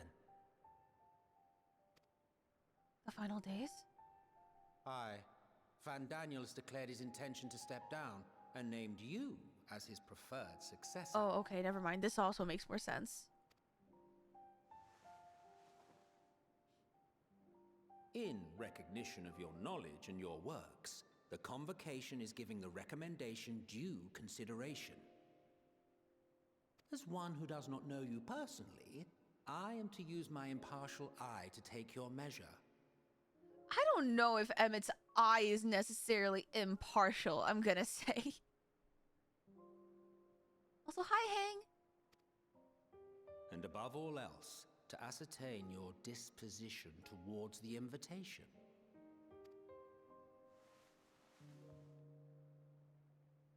I understand that you and Fandaniel are close. He himself was once chief overseer of Elpis after all. I should not be surprised if you knew before anyone else that he wished to relinquish his office. I did. He told me that when he fulfilled his purpose, he wished to pass the torch to me. A torch you seem none too pleased to accept. Are you so averse to serving on the Convocation? God, Emmett, why do you have to be such a little shit? No, it's not that. For a humble researcher like myself to even be considered is an honor beyond words. No. What troubles me, what I struggle to come to terms with, is the very fact that Fandaniel is stepping down. Does this not mean that he will return to the star? Oh, that he's dying?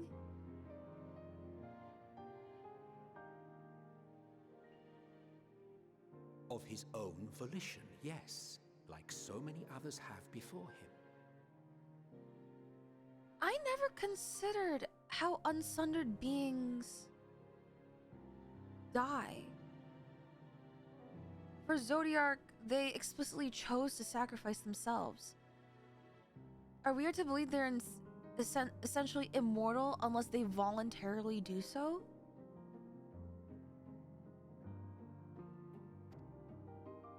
Return to the star? Does that mean die?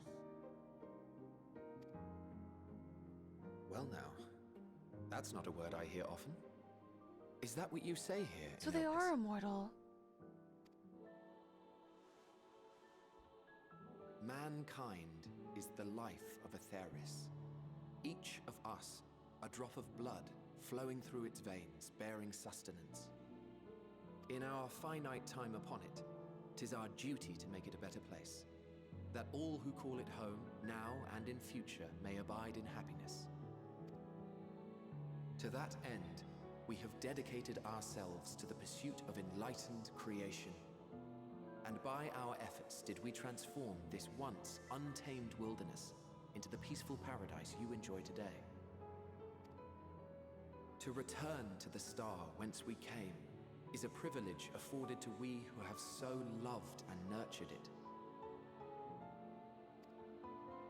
A choice embraced by those who have lived their lives to the fullest, in service to our world. And when they depart upon this journey, it is beautiful, always. So it's a voluntary thing.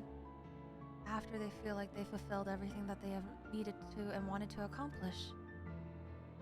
The 14 are no exception. 'Tis believed no occasion is more felicitous than the fulfillment of one's duty. Our office becomes our lives, and to retire is to return, or so the majority of us hold. Some few have elected to eschew custom.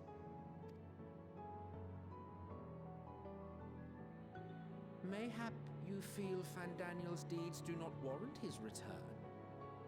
Yet you should know his accomplishments as well as any. During his time, he conceived of countless outstanding concepts. Oh my god, a compliment from Emmett himself? And channeling the wealth of experience he attained here in Elpis, he brought forth many new specimens. I know of all this. I do. It's just, I cannot fathom why someone so great and wise, who could still do so much good, would want to end it all.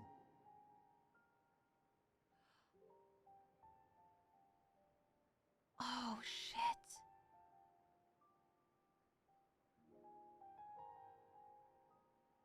This is so different from Hades, not Hades, from Hermes, who was so insistent on ending it all. How did you get from here to there, man?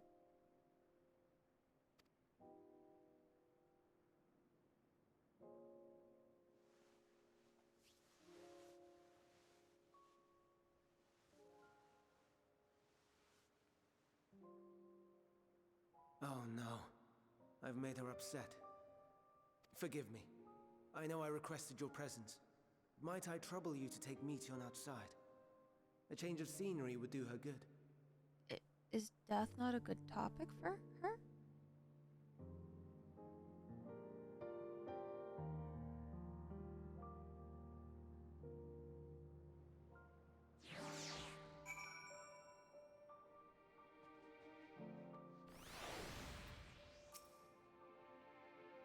Most would jump at the chance to serve in the convocation, and yet Hermes seems like such a good being. Humble, maybe a little insecure, but still.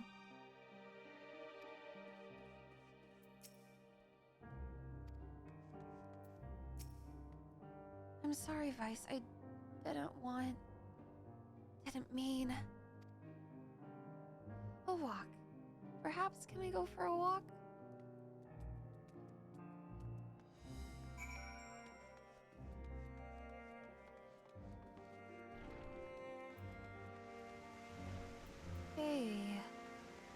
Hey man. Hermes gets sad when he thinks about death. When others are sad, I'm sad too. That's how I am. How he made me. Don't worry, I'm fine now. So, why did you come here? You want to learn about Elpis and Hermes? I'll teach you. I can teach you. You can take turns. I'll tell you something, and then you'll tell me something. Sounds like fun. It will be. Will be. Where to start?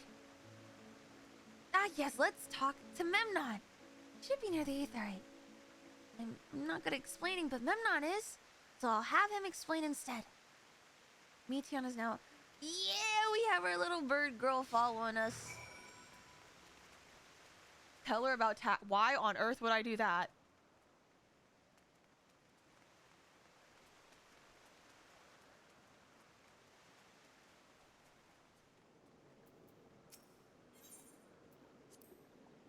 The Aetherite. Anyone could use a teleport anywhere. Well, maybe not everywhere. Not to the ground or other isles. For that, you need teleporters and permission. Permission.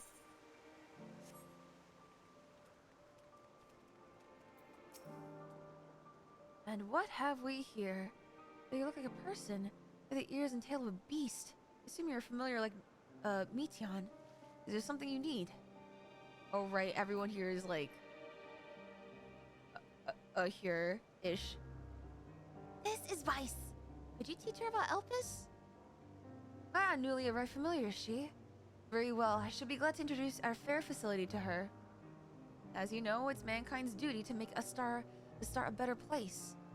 As part of this duty, we employ creation magics to bring forth new life. However, we cannot simply release our works into the world, for it would lead to chaos. No, any and all life forms must undergo extensive testing to determine their fitness to exist. Testing which is conducted here in Elpis. So you must prove worthy to have the right to live, or at least creations-wise. Every candidate is subject to rigorous study in which we would identify their properties, surmise what habitats might be suitable, and speculate as to the effects they may have on the environment and other species. Should it be judged a beneficial addition to the star, it will be allowed to take its place in the world. The two of you too were created with the hope of making the star a better place, so heed your masters well and be good, do you hear? We will, Memnon, we will. Thanks for the lesson. You had a turn, now I get a turn.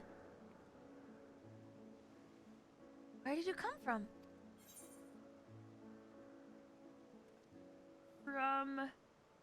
a place far, far away.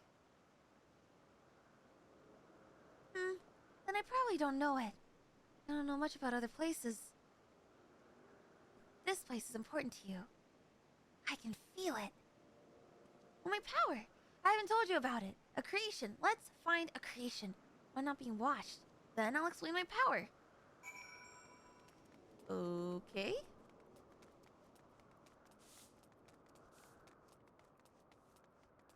Let us go here first.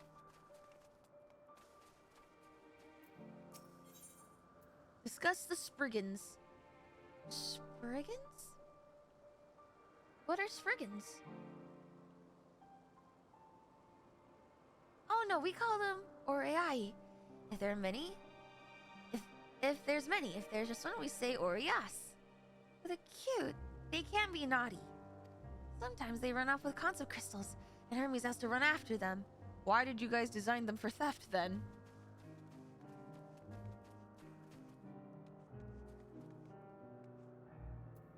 Shoebill?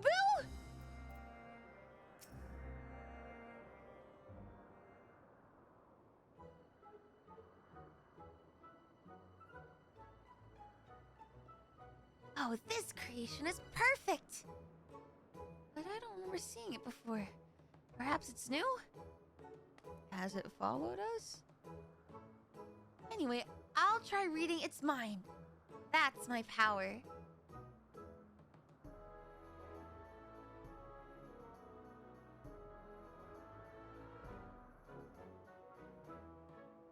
It looks so head empty. Is there a thought to read?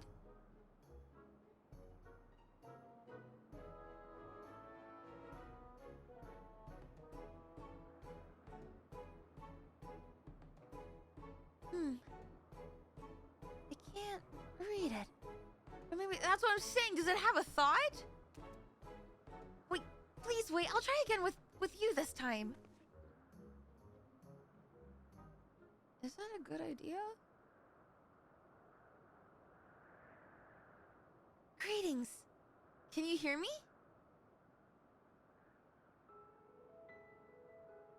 This is my power. I can read the emotions of those around me and project my emotions to others in return.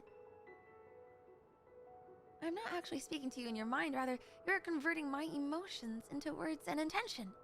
A process performed subconsciously by intelligent life forms. The ability is vital to my mission, for it allows me to interact with intelligent beings, even should they communicate via unknown languages or other nonverbal means. As a consequence, I am clumsy at speaking. Yet though I struggle to express myself in this fashion, Hermes wants me to speak as much as possible, for everyone has thoughts and feelings that they may wish to hide. I harbor an affection for you, one that is difficult to define. Aside from the fact that you share common traits with us, your thoughts are complex, prismatic. They draw me in and leave me wanting to know more. Out of respect for your privacy, I will refrain from using my powers when speaking with you. Nevertheless, I want you to know that I wish to be your friend. Oh, Meteon. Did you hear me? I did, Meteon. Good. Now it's my turn again. So, what are you good at? We are so good at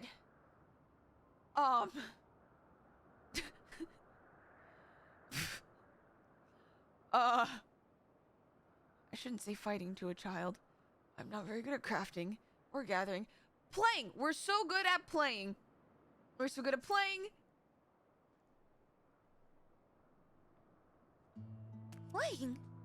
I'm not sure what that means. Hermes says let's play, but then he goes for a walk where looks at creations. It's fun, but it's no different from work.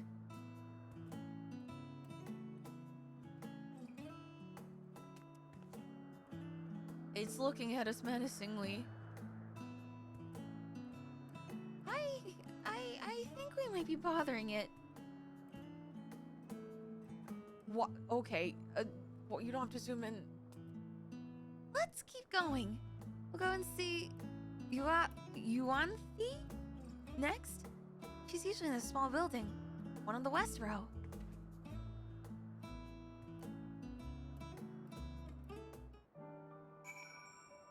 Well,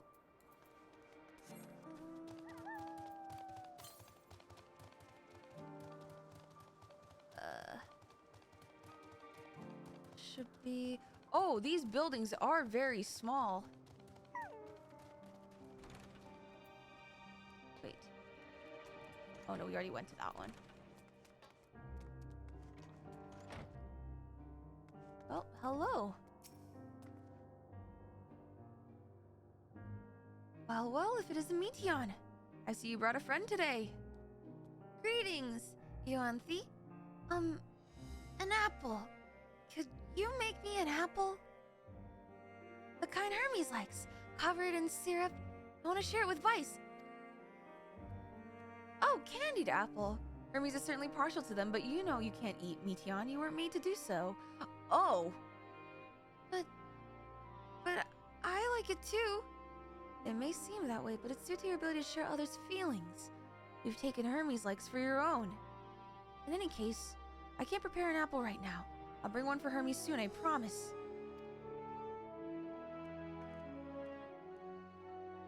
I'm sorry, Vice. I wanted to show you my favorite thing. Then I could ask about yours, but I failed. I hope... How sentient is Meteon? And does she understand what her own feelings are versus others?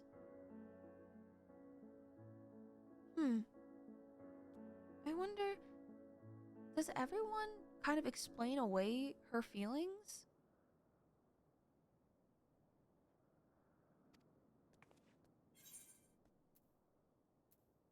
We'll still tell you what we like, Meteon, do not worry.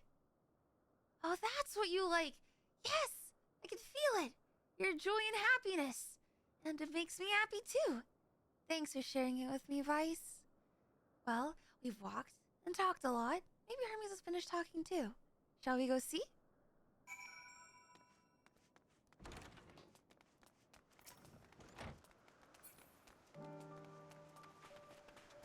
Our clip links okay. Yes, please keep it relevant and also please no spoilers. I can't promise I'll be able to watch them right now. Oh, they're done. Why are they standing like a boy group? We're back already. Pity, a bit longer we might have snuck away without you. Okay.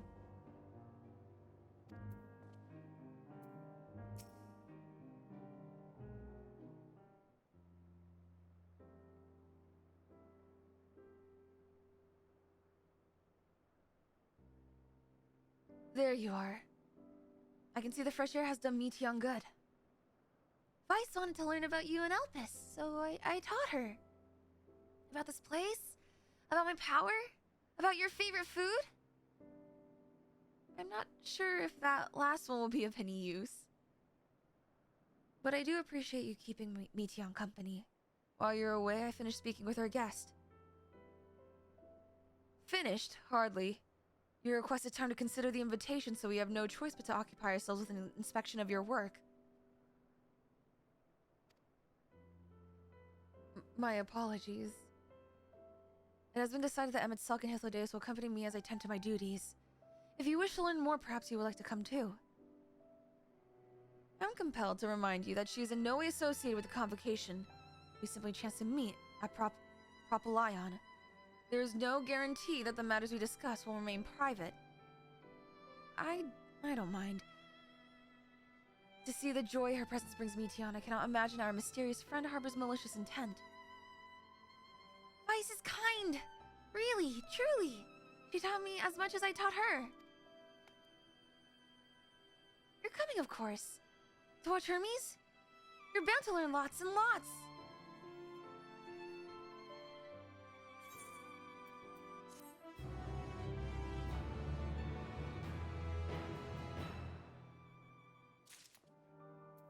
Alright. I'm gonna assume that this is a decent stopping point. This doesn't seem like a crazy place to like end things at, so because I do need to sleep, because I need to fix my sleep schedule and fight this jet lag. That being said, I'm going to be more proactive at adding things to the Insanity board, so we'll probably do the Insanity board on Saturday. I will try to share about my adventures on my trip while I was away, and we'll probably do more. So stay tuned. Not a cliffhanger for a change. I would have been a disaster if we ended on yet another cliffhanger. Mark my words. I will say, we're finally exploring the unsundered world. That is wild to me that we are, huh?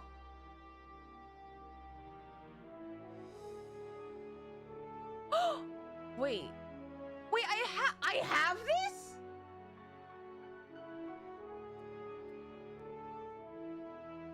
Oh no, I already have this. I didn't realize. Yeah, I guess I didn't. I snuck it into your pocket already. Apparently, people are sneaking me minions that I did not know. Onion. God. Probably. Axolotls do that. Apparently, this one just snuck in here. Holy shit. Mignon, Onion, that being said, I will be streaming on Saturday, so fear not, but feel free to like join our Discord. We're hanging out there, as well as, you know, VODs are now rolling back up for those of you who are interested. I have a Let's Plays channel now. All the news and all the things will be there, and if you want, you can hear me yell and scream about things on Twitter. A little stowaway. True. Now, who shall we raid? I feel like today's a really good day to raid. And if you guys have any recommendations for raids, also let me know. Or actually, I think I may have found someone. Still got a while. Oh, maybe we'll do the Make It Rain event on Saturday. I'm curious about it. I know you guys said that it's kind of meh, but I still want to see. What, Junie is playing Chrono Trigger? I actually just realized that we haven't raided Squeeze in a while, and Squeeze raided me from my birthday stream. Yeah, we may be gambaing on Saturday.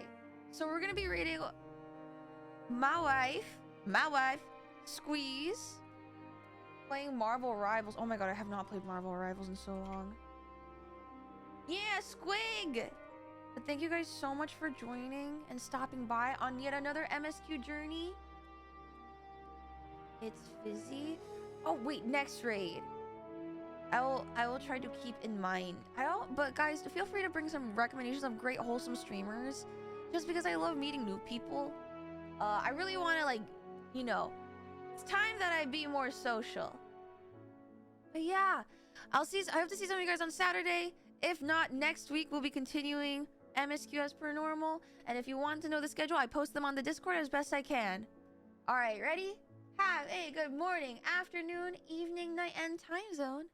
And I'll see you on the flip side. Okay. Goodbye. Good night, good night, good night.